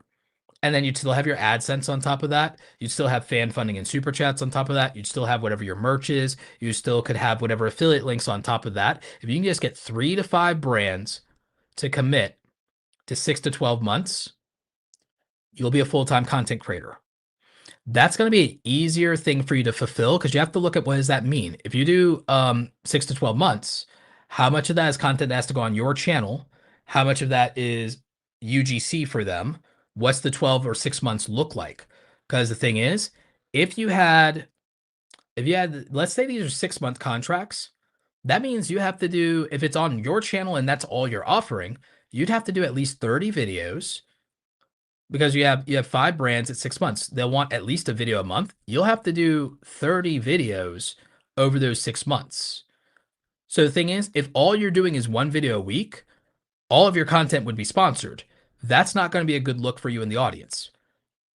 This is why, from my perspective, for becoming a full-time content creator, I don't believe in you doing one video a week to be a full-time content creator until you've already made it. And because when you've already made it and you're charging more for brand deals, you don't need to do as many of them or have as many contracts to fulfill, right?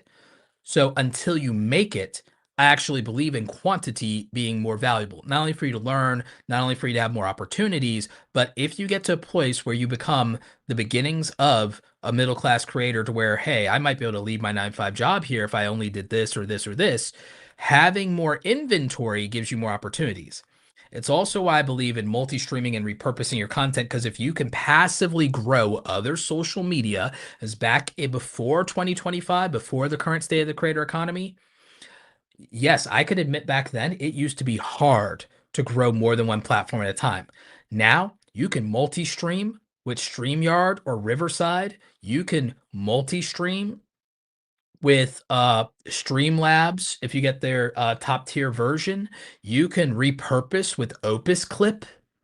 So you can have clips of long form, you can have short form vertical video repurposing, and you can automate and schedule that onto multiple platforms. It is literally 30 to 45 minutes extra per day, and not even every day, for you to make content for every platform. That's it. So saying you're overwhelmed or burnt out or you can't grow multiple platforms, no. Live streaming, you're already on multiple platforms. And repurposing is literally maybe 30 minutes to have multiple videos for multiple days across the week of short form on multiple platforms. There's not really an excuse for not being in the places your audience are participating and the places where money and opportunity exist, where resources and opportunity exist. It is an excuse. It is a cop out. All you have to do for the most part is if you had StreamYard and if you had Opus Clip, I linked to both in the description. Those are affiliate links. You can get a free trial if you want to. See, doing the affiliate marketing myself right now. This is how you'd have opportunities. This is how you'd make money. If you're live streaming and you're repurposing, your own affiliate links, your merchandise links, your product links are in multiple videos now, and you did the work once. You did the work once. So doing the work once, having multiple opportunities to monetize it, profit from it, drive traffic, reach new people. It's multiple opportunities to increase your reach, your reputation, and your revenue. We have AI now. We have automation tools. We have scheduling tools. We have multi-purposing and repurposing tools. There is no longer an excuse to not take the extra 30 to 45 minutes a day now. There just isn't. So it's that valuable. It's that valuable. And that 45 minutes is not so precious that you have something that you're going to extract more value from than repurposing your content. I promise you that. The exception is those of you who have children. So this is your wake-up call. This is the thing that you need to be doing. This is the unfiltered, unapologetic being real with you about the state of the creator economy, what it actually takes. I'm not promising you're going to blow up on YouTube. I'm not going to say you're going to blow up. I'm not saying you're going to go viral. I'm saying that this is a practical approach to you doing content creation. And for those of you in your 40s and 50s, the best thing you can do is make all of this efficient and make it take as little time and as little energy as possible. That doesn't always mean the quality gets lower. If your systems are good, you've structured your time accordingly, you have the support that you need. Maybe some of this is outsourcing in terms of support, maybe some of it's coaching in terms of support. And if you have the right standards, then this can be successful. This can be very successful. If I were going to give advice to gamers, here's what I would suggest is for those of you who are gamers and you're really about it and you're passionate about it, I don't know that you can succeed full time as a gamer in your 40s and 50s. I think it's a fun habit and fun hobby and passion for a lot of you. Some of you can optimize, some of you will grow, but even if you do, it's just not going to be a long-term thing because even if you succeed at 40 or 50 with gaming, are you really going to be able to stay on top of it in 50, 60? There's other content where you could. Primary example, gaming in its own way involves tech. It involves tech. It involves hardware, whether that's consoles, PCs, so on and so forth.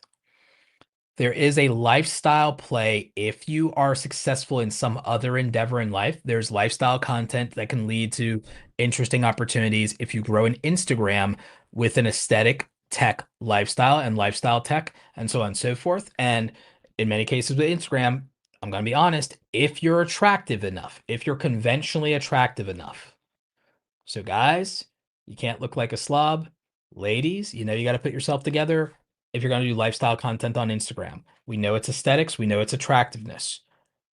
Optimize around that for the opportunity and then leverage that for sponsorships and affiliate marketing on a lifestyle tech play that makes sense for someone who's a gamer and wants to build their ultimate gaming room and things like that. So that's a thing. There are mental health caveats to Instagram, by the way. There's mental health caveats to social media, but that's the play on Instagram. A different or another opportunity is to build on the side a tech channel, since as a gamer, you're going to be involved in a lot of tech anyway. You can go into the hardware and the tech and the aesthetic and the lifestyle side of gaming in YouTube, and you can make cinematic vlog like content. And so if you're going to do live streaming and gameplay, and that's going to be a quantity play, I would tell you this: do low lift content on the gaming side. If you're older, do low lift so that you can enjoy it. Because the reason you're probably pursuing that is because you're enjoying it, and then you're trying to like rationalize it with some monetization. I would say just enjoy it and not, put the eggs in the basket there. And what I would tell you instead is to consider doing a retro podcast that could be entertaining for old school gamers to listen to on their commute to work. And then you can have a podcast that talks about the state of gaming from the perspective of the old heads in the space. And so you can do that. And then a podcast play is evergreen. And there's a way to build an audience around that. You can just do the gaming channel and say, hey, I'm just in it for the hobby. I'm just here for fun. And you can ease off on that. And then where you get your leverage is the podcast. This could even lead to hosting duties in esports and events and things like that, because now you're a thought leader. And again, if you are financially successful enough and aesthetically attractive enough, there's a lifestyle play on Instagram for sponsorship, because there are older hobbyists who have disposable income, and therefore you would be representative of them. And that would be the game. That would be the game. Now, again, that's a lot of work. That's a lot of work. And that's not nearly as fun. But that's my issue in general with the gaming content if you're not a youngster. If you're not a youngster, and you're doing it, I hope that there's something else that can back it, because financially, the young people consume the gaming content. So if you're not getting big views, viral views, it's a little rough because there's limited ways to monetize it. It has a shorter shelf life for relevancy. You live and die by the success of the games or the communities, et cetera, et cetera. And there's not as disposable cash from the largest viewing audience, which is young people who are broke.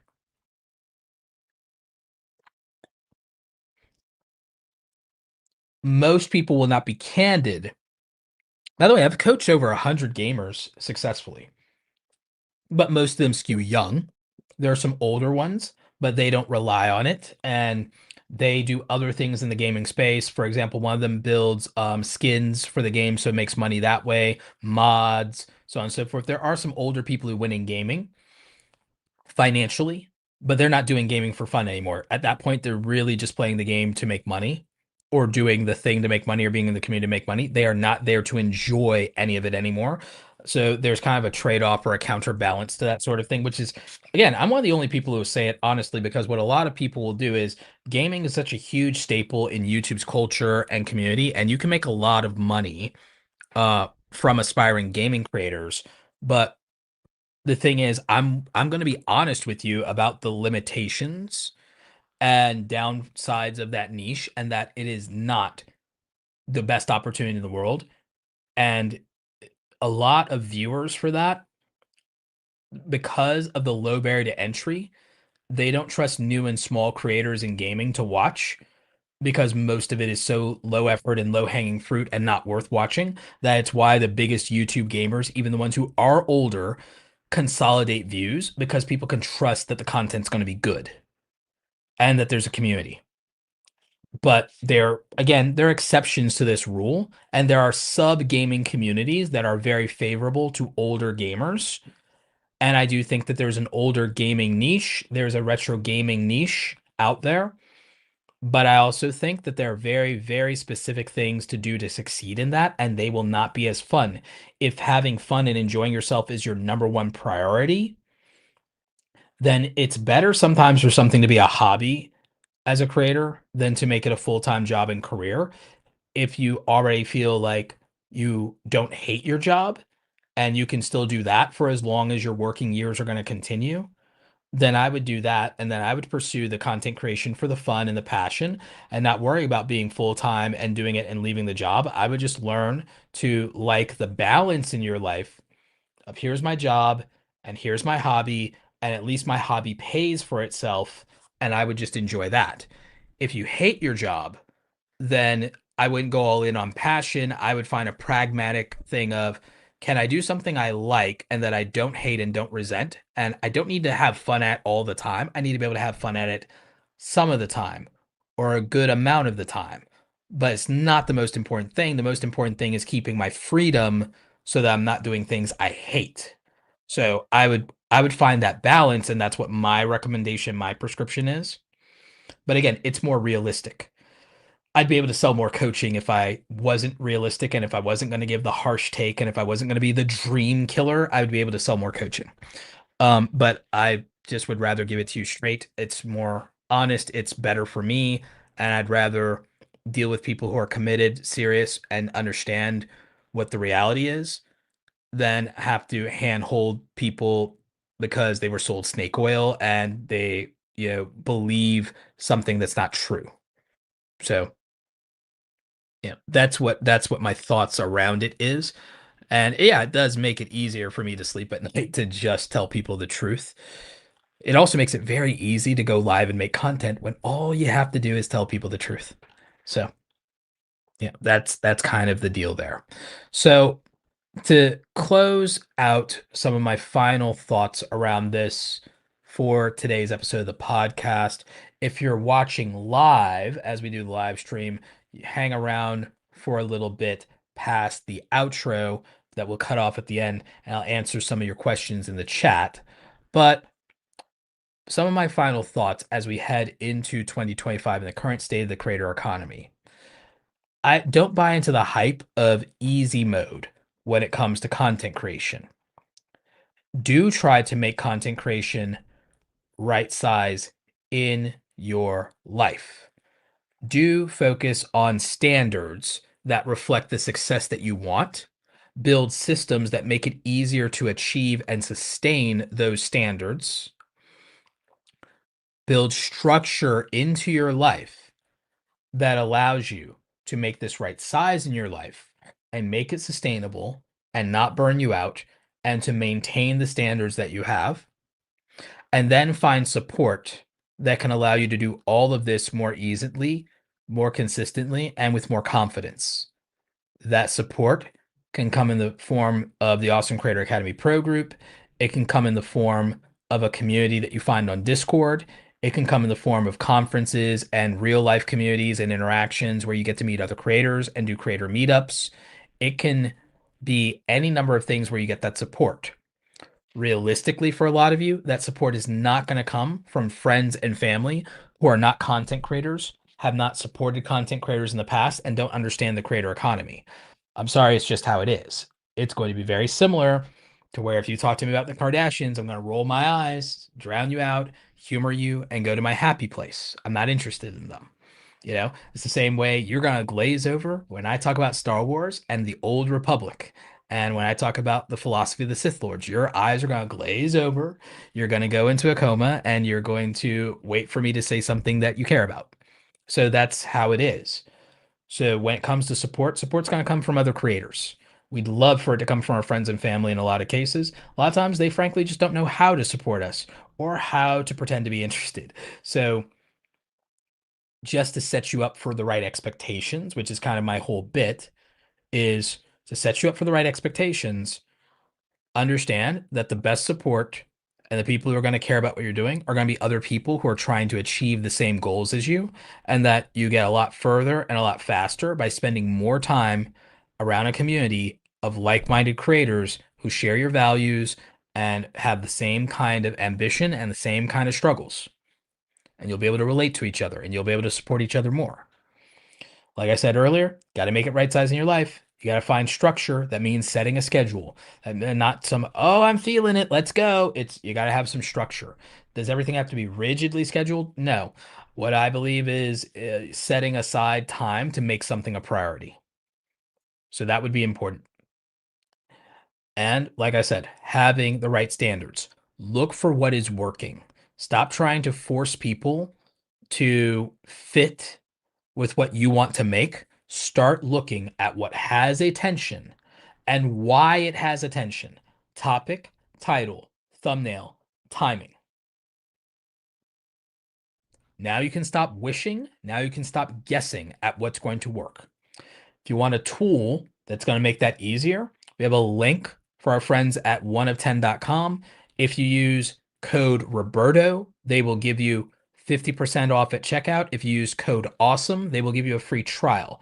We have that linked in the description for you. So check out oneof10.com using my affiliate link. If you want to use that, the way you're doing it is you're going to sort for channels that have the views that you want, don't have large subscriber bases, and have gotten those views in the last 30 to 90 days. And that's going to tell you where attention exists in your niche. And that's a filter. You cannot manually use that in YouTube. That's why you pay for this tool. That's why it's worth it. It will help you to figure out where attention exists and what you should be making for your audience, because a lot of you, you're just throwing things out there because you want to make them, which when you're starting out is fine, but you can't be mad that you're not getting views making something no one asked for. You want to make things based on what the other people that you want attention, that you want to attract, you want to make what's attractive to them, what's interesting to them. That's how you're going to get attention. If you build loyalty off of that with quality content, then they will start to want to watch whatever it is you're putting out. They will care about what you have to say about other things. But you first must meet people where you are. This is true in the real world and it's true in the content world. They are not so different. And that's what I think will give you the best chance of succeeding in content creation, especially on YouTube, as we head into the 2025 creator season.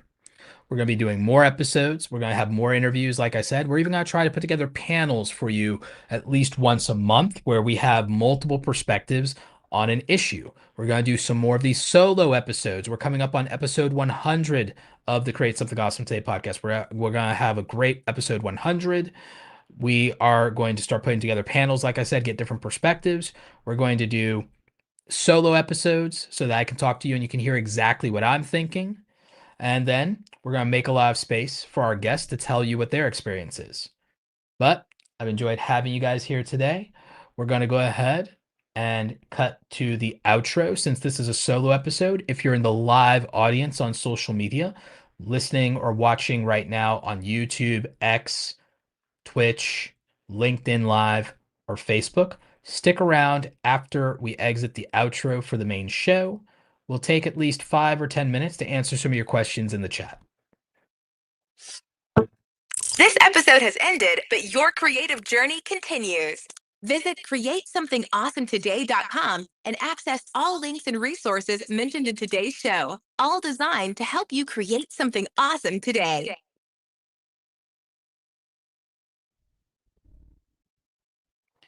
All right. So that is where we cut it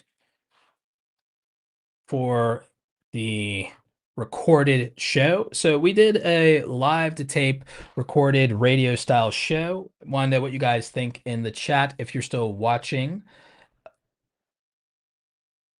That's probably how we're going to do these. We'll at least do the solo episodes at least once a week. We might do them twice a week, and then we'll try and bring in interviews. We'll interview some of my coaching clients from Awesome Creator Academy. We'll interview people from the pro group. We'll interview some larger content creators. We'll put together some panels for you on a specific topic once a month. And then we'll just, we'll do these solo episodes where I tell you what I'm thinking. So Nard Villain, what's up? Nard Villain says, I keep seeing videos about YouTube being on easy mode. They're saying people want content where people are raw and authentic. They're right about raw and authentic. What they're wrong about is the concept of easy mode itself. So what they're describing is they're unintentionally, and this is unintentional in my view, they're saying anyone can blow up now, which is not true. Anyone cannot blow up. People want raw and authentic content around things they actually want to watch. People do not want raw, authentic content around things they do not care about.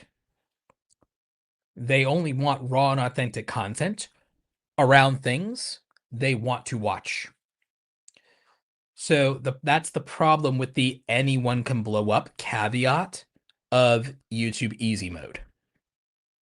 If YouTube easy mode was real, all of you would have 100,000 subscribers and a silver play button right now. The only way to succeed on YouTube, and this is a statement that's actually true. This is one of the only times that an absolute can be true. The only way to succeed on YouTube is to make content that viewers actually want to watch. Whether that's a broad audience or a niche audience, the only way to succeed on YouTube is to make content that people actually want to watch. High quality content is made on YouTube all the time. Why doesn't it have 100,000 or a million views? It is not something that people want to watch. It can have perfect thumbnails, perfect title for the topic, perfect audio, perfect video, could be cinematic, could be green screen, could be a great fan film of something you've never heard of. You can make a great fan film of a remake, shot for shot, of Glengarry Glen Ross. And there's no guarantee that despite cinematography and spending thousands of dollars, that blows up and gets 1 million to 5 million views.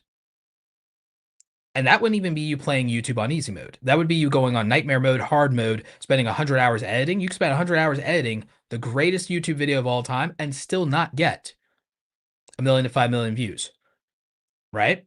So even with high quality, if people don't want to watch it, it doesn't matter. The YouTube channel Rocket Jump, Freddie Wong, they have literally an archive of the highest quality, best content that's ever been made on YouTube.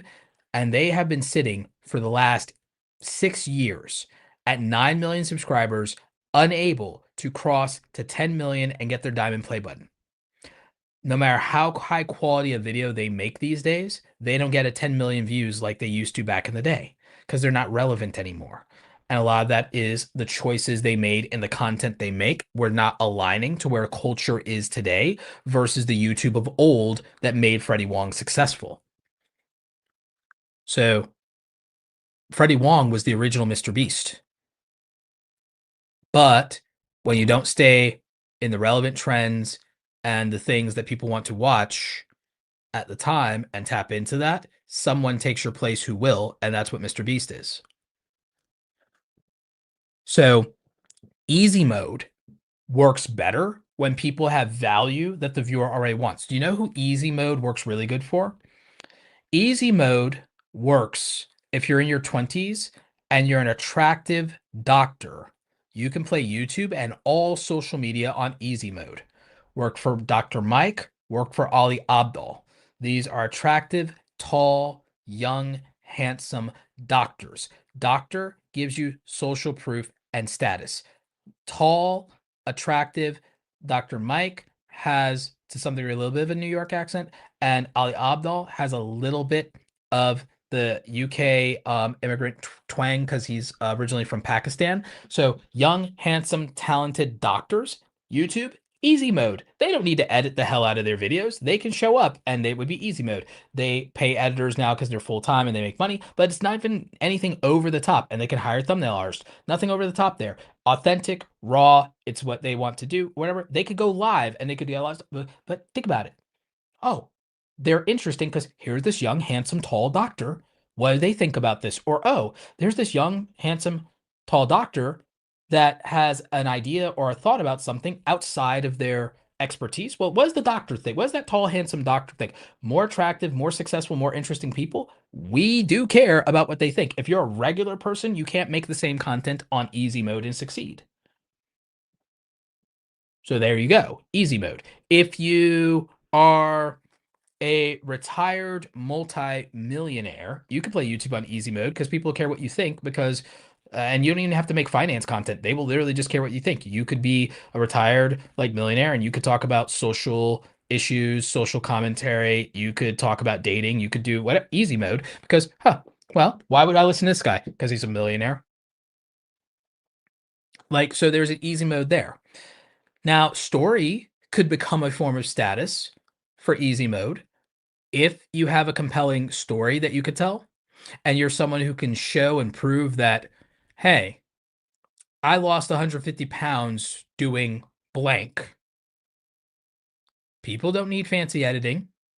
They want a raw, authentic thing of like that. If you're a neurosurgeon and you quit your job because you hated it and you were burnt out, you have an interesting story. Wow, you were uber successful. You were making six figures, and you're telling me the raw, real story of everything that you think and you feel now as someone who did that. Well, you're worth listening to because you have a compelling story. It can start with, yeah, so I was literally a brain surgeon making $300,000 a year. And you know what I decided to do?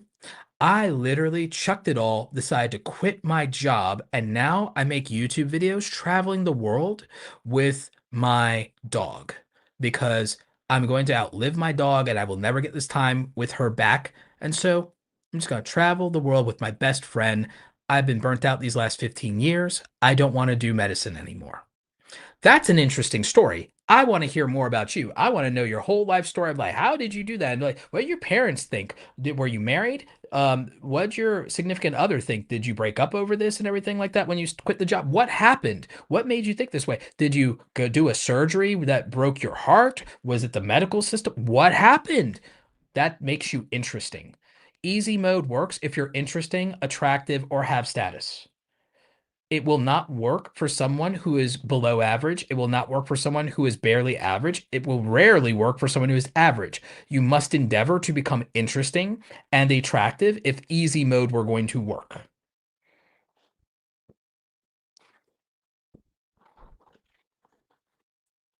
So that's the issue I have with the narrative around YouTube easy mode. Because again, if YouTube easy mode worked for anyone and everyone, all of you would have 100,000 subscribers.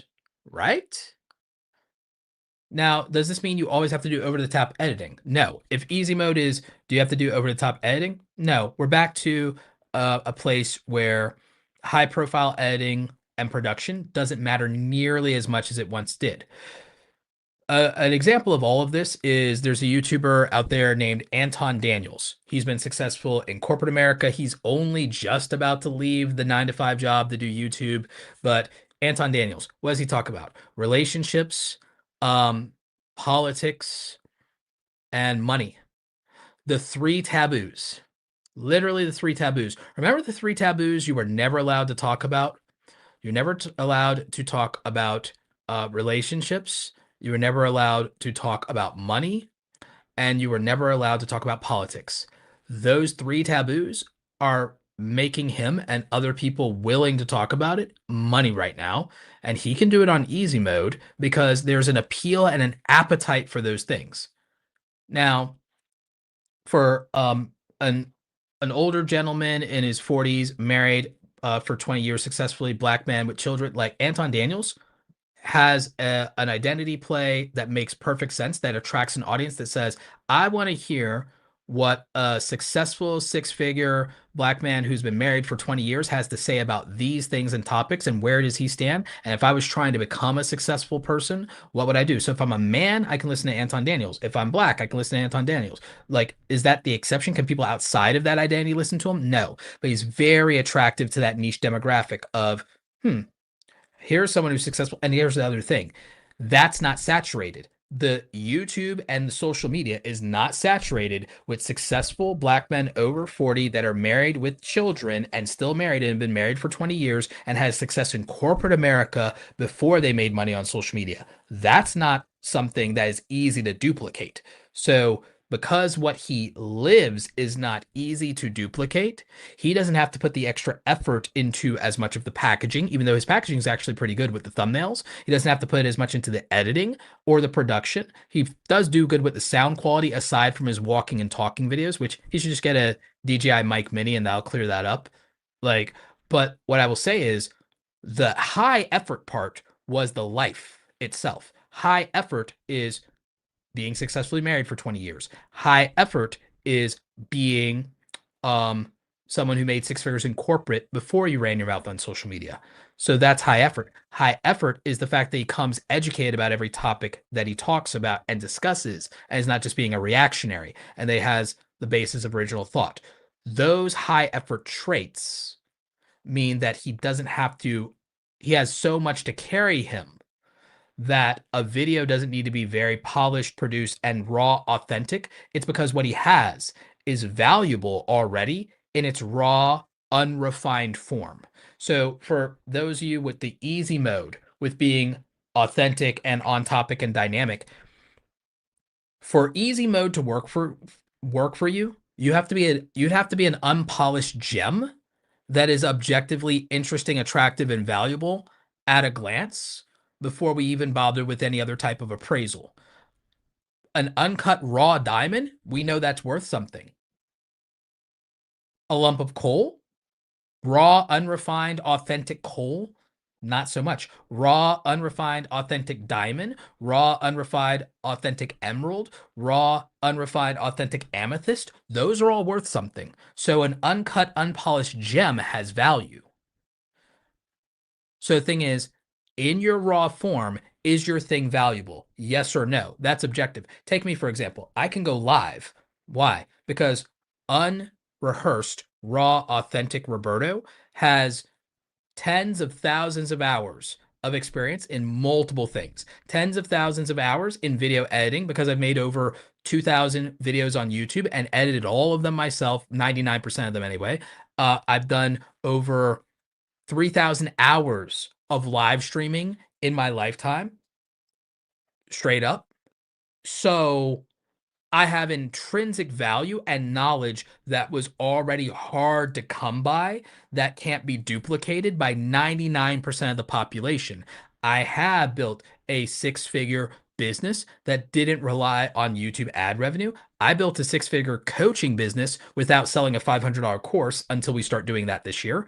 And I have been a successful affiliate marketer that has made hundreds of thousands of dollars, proven and shown it in live streams and documentation in affiliate marketing. I've had multiple success in multiple verticals. Raw, authentic Roberto is raw, authentic someone who has tens of thousands of hours of technical skills in software that 99% of the population doesn't know how to use and has succeeded and made hundreds of thousands and millions of dollars in content creation in different verticals over the years. Raw, authentic Roberto is the accumulation of having coached 600 creators over the last 8 years.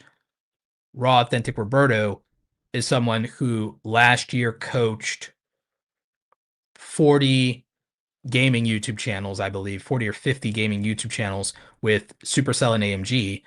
And Raw Authentic Roberto is someone who talks to small creators literally every day, Monday through Friday, through various coaching and creator outlets, and has industry knowledge and has had direct contact and knowledge with YouTube and other social media employees, and has interviewed the VPs at some of these companies on the podcast and so on and so forth. The CEO of some of these platforms like Nathan Barry from Kit, and so on and so forth. Paul Sampson from Licked. So when you get somebody, whatever you're doing, whether you're a doctor, you're a lawyer, you are a blue collar professional, you're a trucker, the raw, unpolished gem of your lived experience, your knowledge, your expertise, the value that you've extracted from your network, the results you've produced in the real world. Raw, authentic, somebody of value makes sense. Raw, authentic, nobody, raw, authentic, below average person, raw, authentic, underachiever is not interesting to anybody, is not valuable to anybody, will not succeed. And the problem with some people is their passion is not something they're good at, which means that them being passionate about the content they're pursuing will not work on easy mode. Because actually, I'll do another dedicated podcast next week to YouTube easy mode and debunking YouTube easy mode. So the thing with it is with YouTube easy mode, raw, authentic, unpolished content, if you were a gem, matters. But most people do not have the self-awareness and the humility to accept that they're not some uncut, unpolished gem. They are a very common commodity that is not rarefied. Raw copper only works in bulk. Raw nickel only works in bulk. Raw coal only works in bulk. Raw cedar wood only works in bulk. And it takes a lot of bulk for it to matter. The more rarefied you are in the thing that you do, by virtue of either the tremendous amount of experience or the tremendous amount of results you produced, would dictate how unpolished or uncut you get to be and extract value. Does that make sense when I use that analogy of like, what's the raw material? What's the raw value of something? Like the uncut, unpolished, like if you're valuable, raw, uncut, unpolished, you'll know. Believe me, you'll know. And there'll be demand for that. But if you're something that's more common, more duplicatable, more easily replaced, you being unrefined isn't really worth much.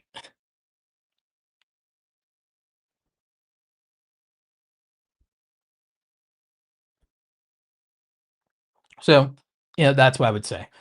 Also, I think that there is something to be said for the friction when it comes to attracting attention is decreased when you are willing to go where attention exists and when you are not conflict avoidant. So right now, do you know what's the hot topic du jour if you wanted to get viral views and make a full-time living and make $10,000 a month in under a year? The only Well, no, there's three that I know of. The only get rich quick scheme that I know of that is not a scam is literally becoming a political commentator. I'm not joking about this. That's the sad thing. A political or social commentator, someone who does social issues or political commentary, is the only thing that I know that you can start legitimately with zero experience that is not a grift or a scam, that takes money from your audience and fails to deliver from them for them. It's the only thing I know of that can bring somebody life-changing money in 18 months that is not a scam, a scheme, or very dubious. It's the only thing, because there's no fake product. There doesn't even have to be a transaction on the audience's part besides them spending time watching and consuming the content religiously. It might be the only legitimate get rich quick scheme that doesn't have an element of criminality or, frankly, mass true exploitation. Do I think it's healthy for the audience? No, but they would just have to exercise some agency. Could someone make an argument for whether it's harmful? It depends on what, if it's if it's the side of the politics that you're on, you don't consider it harmful and you're the consumer. So the opposition would, to whatever your politics are, is who would consider it, or your point of view is what who would consider it harmful or exploitative.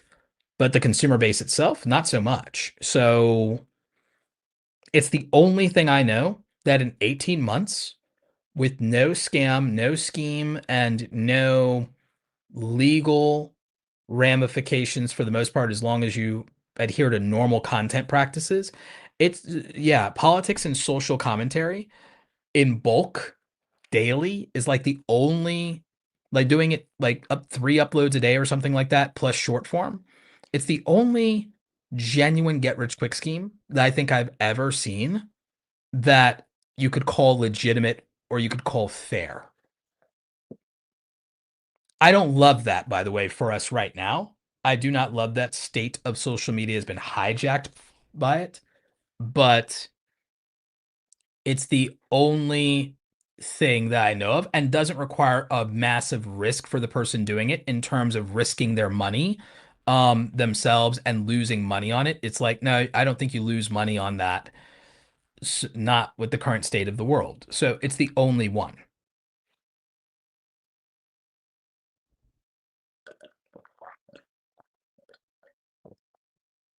But still would require someone with a magnetic personality, require an extemporaneous speaker, someone to be articulate.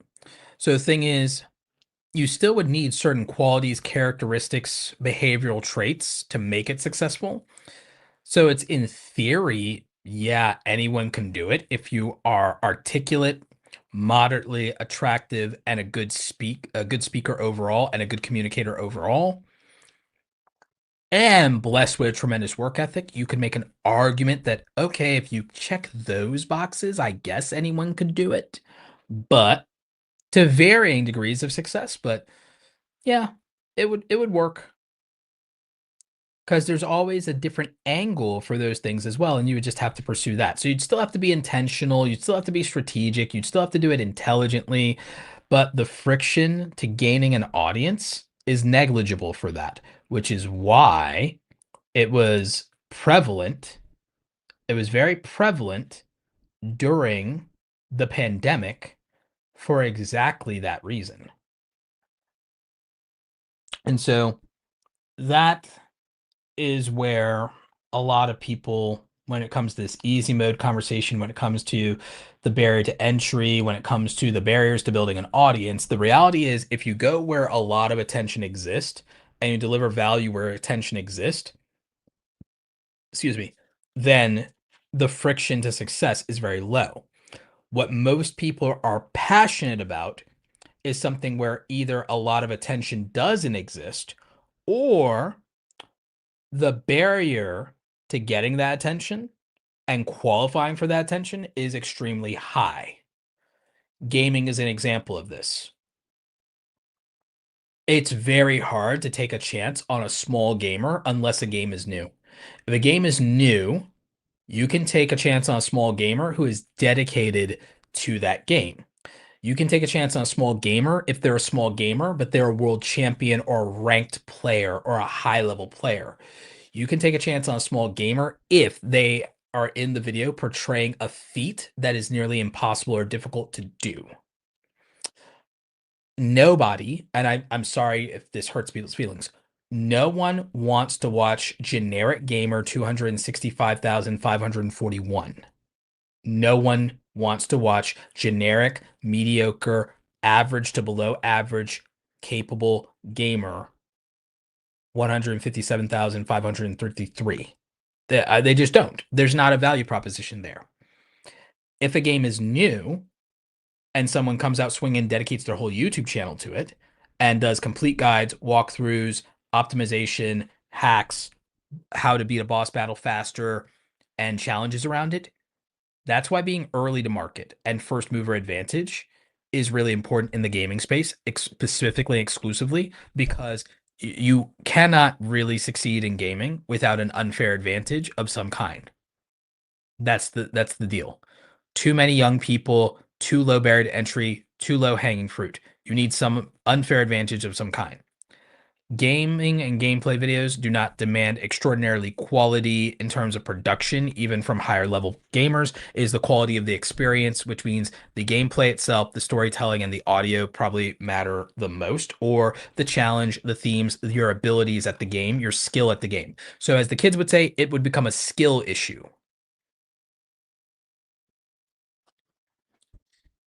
So, there's a question: what about the game space when it's not skill based and it's cozy games? So, for cozy games, it's about the attractiveness of the aesthetic of the thumbnails, and then it's about the way it's communicated in the titles for sure. And then it's also um, then about creating that experience. But then the creator will succeed more if they actually encourage and build community around that. And if they reply to everybody, and then those people all will become like subscribers, that much less friction to subscribe if that's the cozy thing. So the thing with the cozy gaming is there's a psychology around it. So you would then displace a lot of the normal YouTube rules. And this is true for a lot of you, depending on your audience avatar and for sub niches. Okay, cozy gaming is a sub niche of gaming that has a completely different psychological profile than first person shooters, which is skill based, RPGs, which is skill and strategy based, RTSs, which is about min maxing, optimization, so on and so forth. Um, Different than sandbox games, which then sandbox games are about storytelling and creativity. So Minecraft isn't a skill thing as much as it's a um creativity thing. Minecraft and Roblox are less skill based and are more creativity based. You could argue Grand Theft Auto is more creativity based than skill based when it comes to content creation around that. Very creativity based, especially with mods. If you're going to go into cozy gaming, what's the audience avatar for that? Largely, the female archetype is more of the cozy gamers. It's going to be a female audience avatar for the most part. I would go 80-20, 70-30 female avatar. Okay, so the audience avatar is female. Audience avatar is probably also looking to relax because they're probably a more, let's say, anxious person, potentially avoidant person, so they don't necessarily want to play competitive or skill-based games because of that reason, because it's an added stress to their life. People who want to play cozy games, their audience avatar, their psychological profile is their life is stressful enough. They're using this as an outlet, and they're using this as, for lack of a better word, a safe a safe space. So cozy gaming. The other thing is people who watch and play cozy games, they want a community of like-minded, like-hearted people who also enjoy cozy games and want a positive environment. You can't have cozy games and then be toxic in the comments or trolling or have that personality. So people who want cozy games don't want trolling, they don't want conflict, they want positivity, they want encouragement, and they want community. In FPS, the culture can be toxic, can be combative, can be aggressive, and can be competitive. Completely different psychologies for the audience engaging in the content. So, those are the differences in an audience avatar. So, if you want to attract people with cozy games that are not skill based, then you need to appeal to what is attractive to that audience avatar. And that's a very specific type of person. So, it's different. So, for those of you here for the Q&A, does that make sense when I say it? We might do a dedicated episode to content strategy where I lay out things like that one day.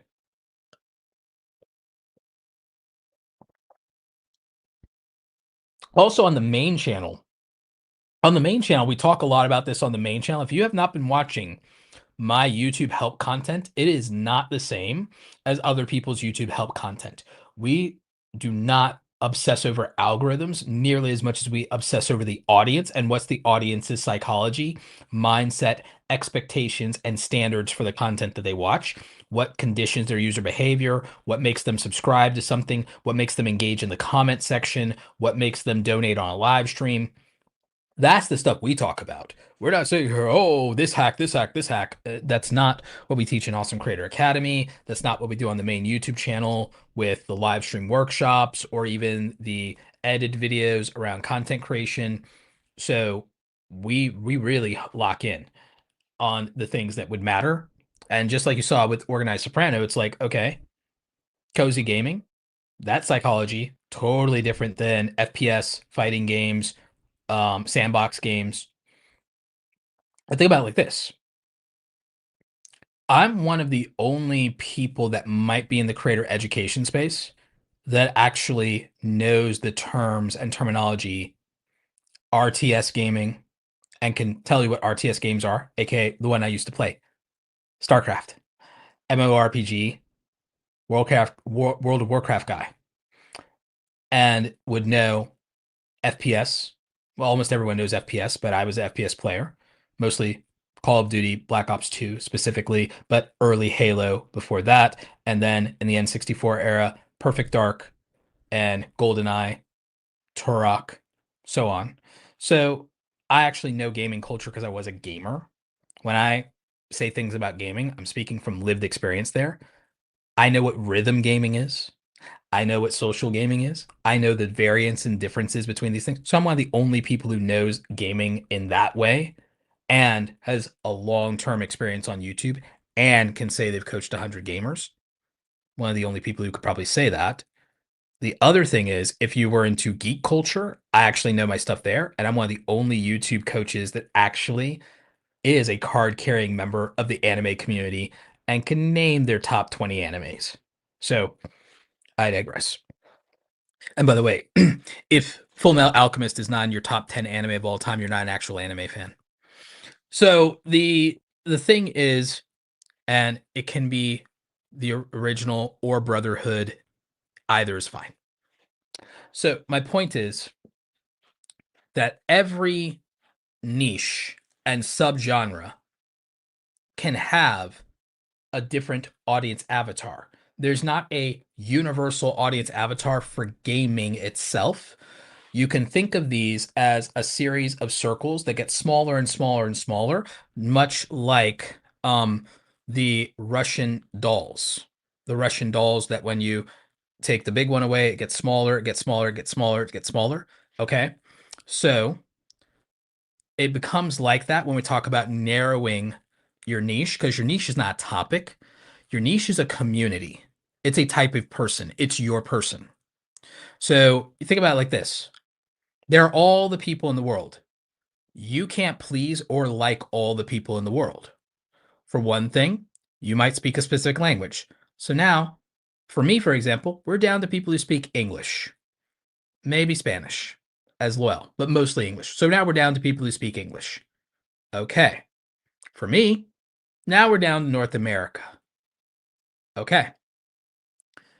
So now in North America, yeah, even though I can fly, I can travel, I can do all these things. It's like, well, now we're down to people that are on the East Coast because maybe I don't want to have to get on a plane for 4 hours. So now we're down to people on the East Coast.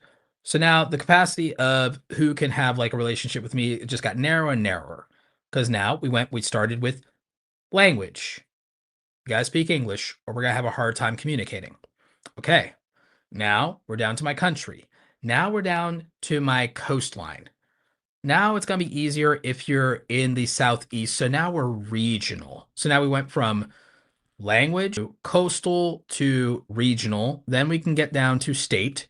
Then we can get down to beyond that, county. Because again, I don't want to have to drive 2 hours to you. So if we're gonna hang out, we're gonna spend time together. It's like you got to be more. So now we're localizing in terms of who can possibly be a priority to me. If you speak something outside of English, it's harder. If you live outside of America, it's much harder. If you are not on my coast, it's harder. If you're not in my state, it's harder. If you're not at least within a tri-county area, it's harder because the barrier of access to you is a 2-hour drive I don't want to do. So you see what I'm getting at is it's down to narrowing in on what that represents. So in the content world, it can be unless you have the multi-language audio and it's good, it's gonna be English for a lot of you. So for a lot of you, if you're watching, it's gonna be okay. My market now is people who can speak my language. Theoretically, people in countries where the majority of people speak my language or have access to that, who are now interested in this topic but also interested in this topic in this way. If you're a Star Wars fan, you're not just universally going to watch all Star Wars content for the most part.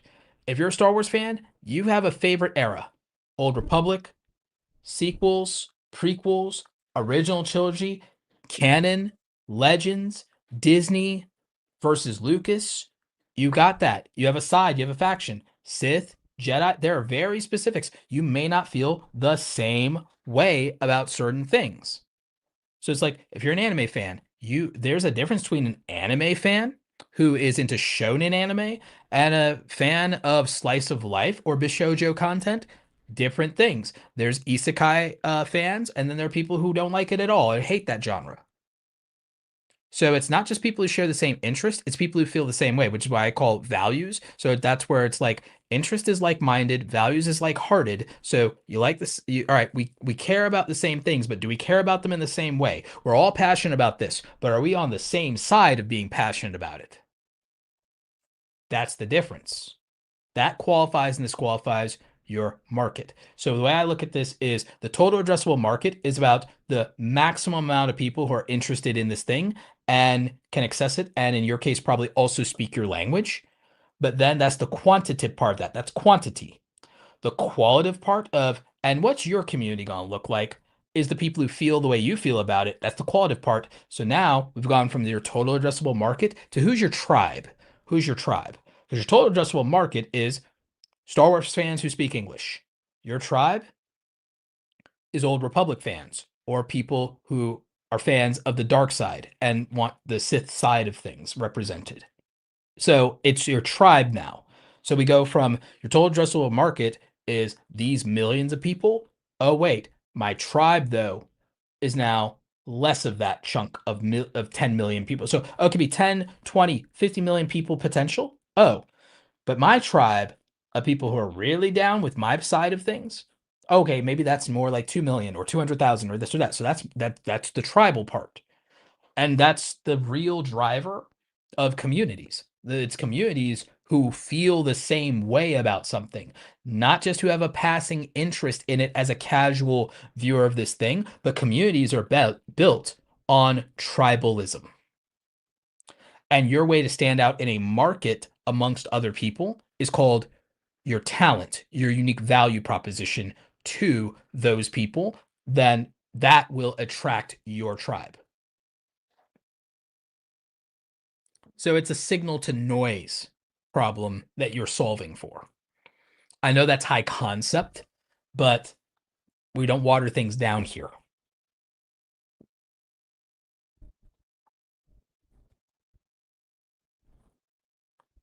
Yep. We don't water things down here.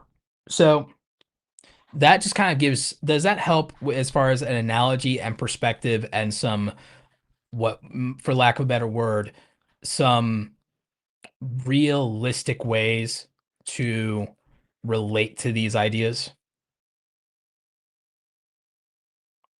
Yeah. Does that help specifically? Because I'd imagine that it makes more sense when you just kind of put it flat out like that.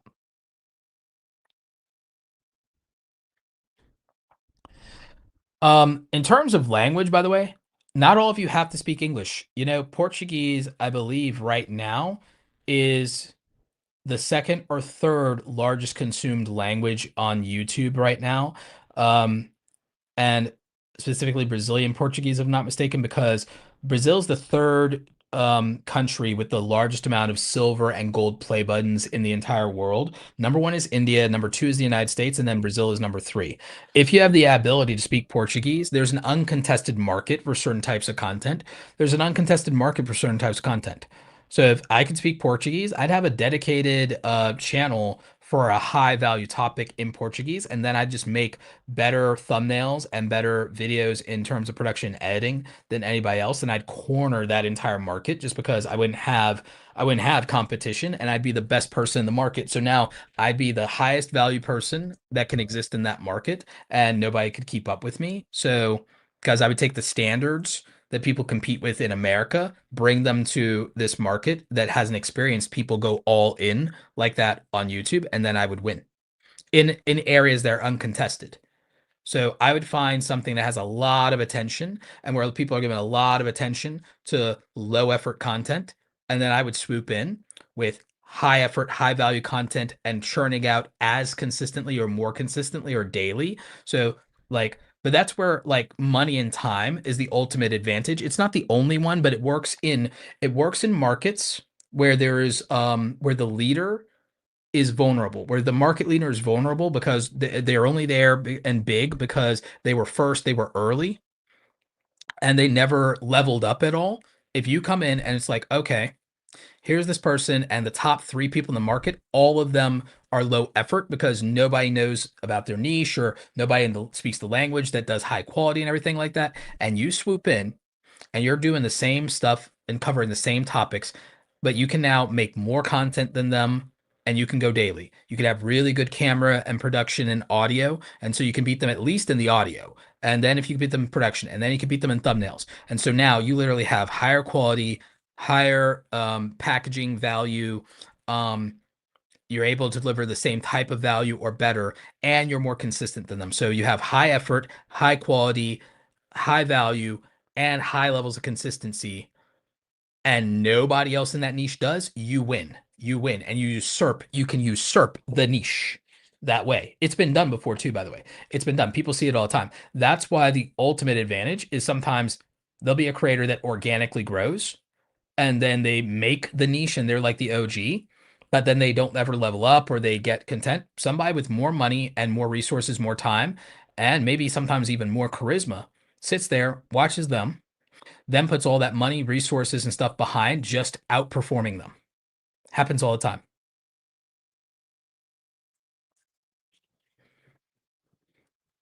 Happens all the time. If you want an example, I'll just tell you straight up an example. That's how Peter McKinnon became the biggest player in the entire photography niche, and no one's even close. And no one's even close. Peter McKinnon came into photography with more charisma, more energy, more attractive, more fun, and brought cinematic content, came in, hit the ground running, pounded that out, and he surpassed everybody who had been in that niche for 10 years. He surpassed them and lapped them in 3 years. People have been in there 10, 15 years. He lapped them in three because he came in and he outperformed everybody early. Like people were comfortable. He came in punching above his weight class early. Now, not everyone's in a position to do that. Not everyone's in a position to do that. Peter was. So he was able to take advantage of that and it worked.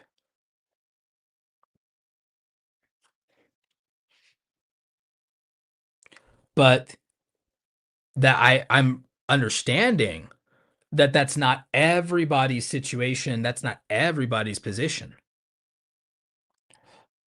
Even to some degree in my early content, for a lot of the tutorial content I was doing, I looked at everything I didn't like in the tutorial niche and I was like, I'll do these things differently then. Oh, I wish so and so would do this, so I'll do it differently then. So I'll do it. Oh, I wish so and so would do this, so I'll do it.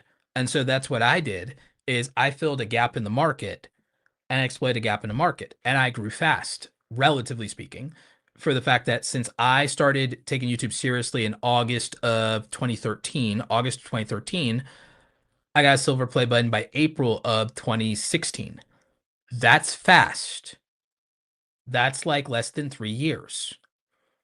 In 2015, I had 20,000 subscribers. By April of 2016, had 100,000.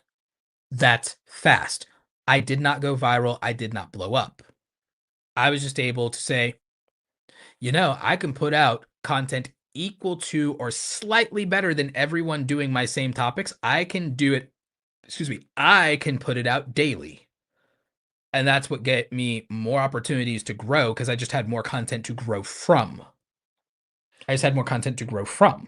So that was the advantage.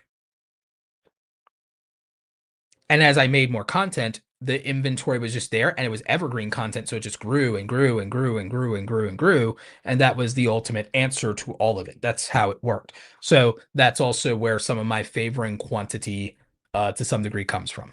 But that's going to be it today. Thank you guys for tuning in earlier to what will be the edited version of the podcast. We'll probably drop that here in a couple of days. We'll probably at least drop it maybe Tuesday, if not sooner.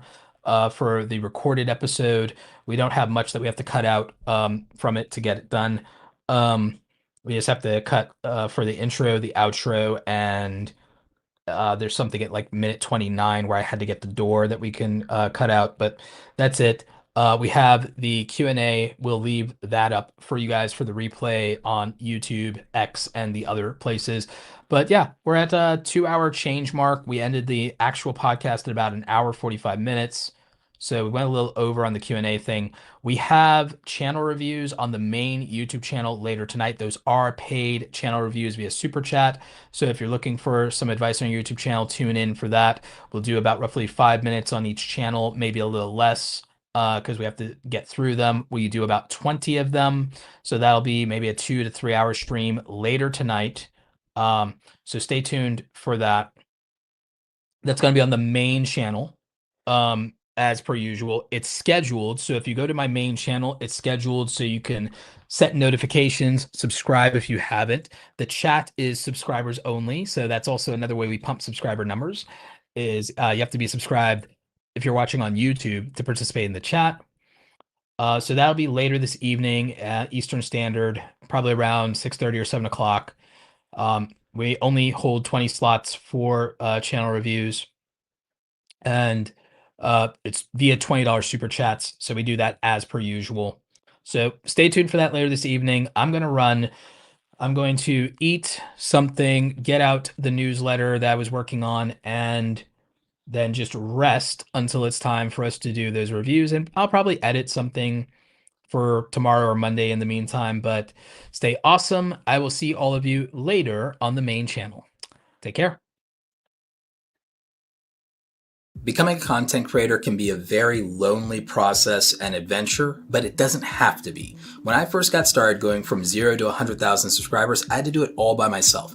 I didn't have a community of like-minded and like-hearted creators to talk to or to ask for advice, and I certainly didn't have a mentor to guide me along the way. I built the Awesome Creator Academy Pro group because when I was getting started, what would have meant the world to me is not to have to struggle alone when it comes to being a full-time content creator. If I had had a community of creators that I could talk to and share information with, I would have avoided a lot of mistakes in my early career, and there would have been opportunities with brand deals where I would have gotten a better understanding of how to negotiate, and I wouldn't have undersold myself. I wouldn't have been taken advantage of in those early situations. So in the Awesome Creator Academy Pro group, myself and our co-instructor Andy Rivera, we meet twice a week for office hours with our creators, and we share information, we talk about how we're building our creator businesses, and we offer constructive criticism and critique on the things that we're working on for our projects. You'll be part of a community of usually around 100 like-minded creators who are taking this seriously just like you are. You'll also have all access as a pro group member to all of our past, present, and future courses, training, templates, digital downloads, and swipe files. You have full access to our creator blueprints where you'll see our systems and the frameworks that we use to execute. You always fall or rise to the standard of your systems. A lot of people really underestimate how important that is. We have digital download templates that can help you so you don't have to start with a blank canvas. These done-for-you files are actually incredibly helpful, especially for things like your thumbnails, your media kits, and anything you need for your branding as a content creator to look professional. We have email swipe files that help you with reaching out to brands. We have great information in helping you price yourself and build your packages appropriately. And remember, as part of the pro group, you have the opportunity to ask questions from myself and all the other creators participating. And so this means that if you need to ask questions about a negotiation or a brand deal, there's something you're not sure about, you're trying to find a better monetization opportunity with merch or affiliates, you have people who have done it before, who are already making money, that you can reach out to for advice. As I said, when I was starting out and I was flying solo, this is the thing that I wish I'd had the opportunity to be a part of, and it would have made all the difference in the world in helping me be an even more successful content creator. If you have questions, you can always reach out via support. We're happy to help you figure out if the pro group is right for you. Also, we do have the opportunity if you become a VIP member, if you also would like quarterly one-on-one coaching with me directly. Now go out there and create something awesome today, and hopefully we'll see you in the pro group. Take care.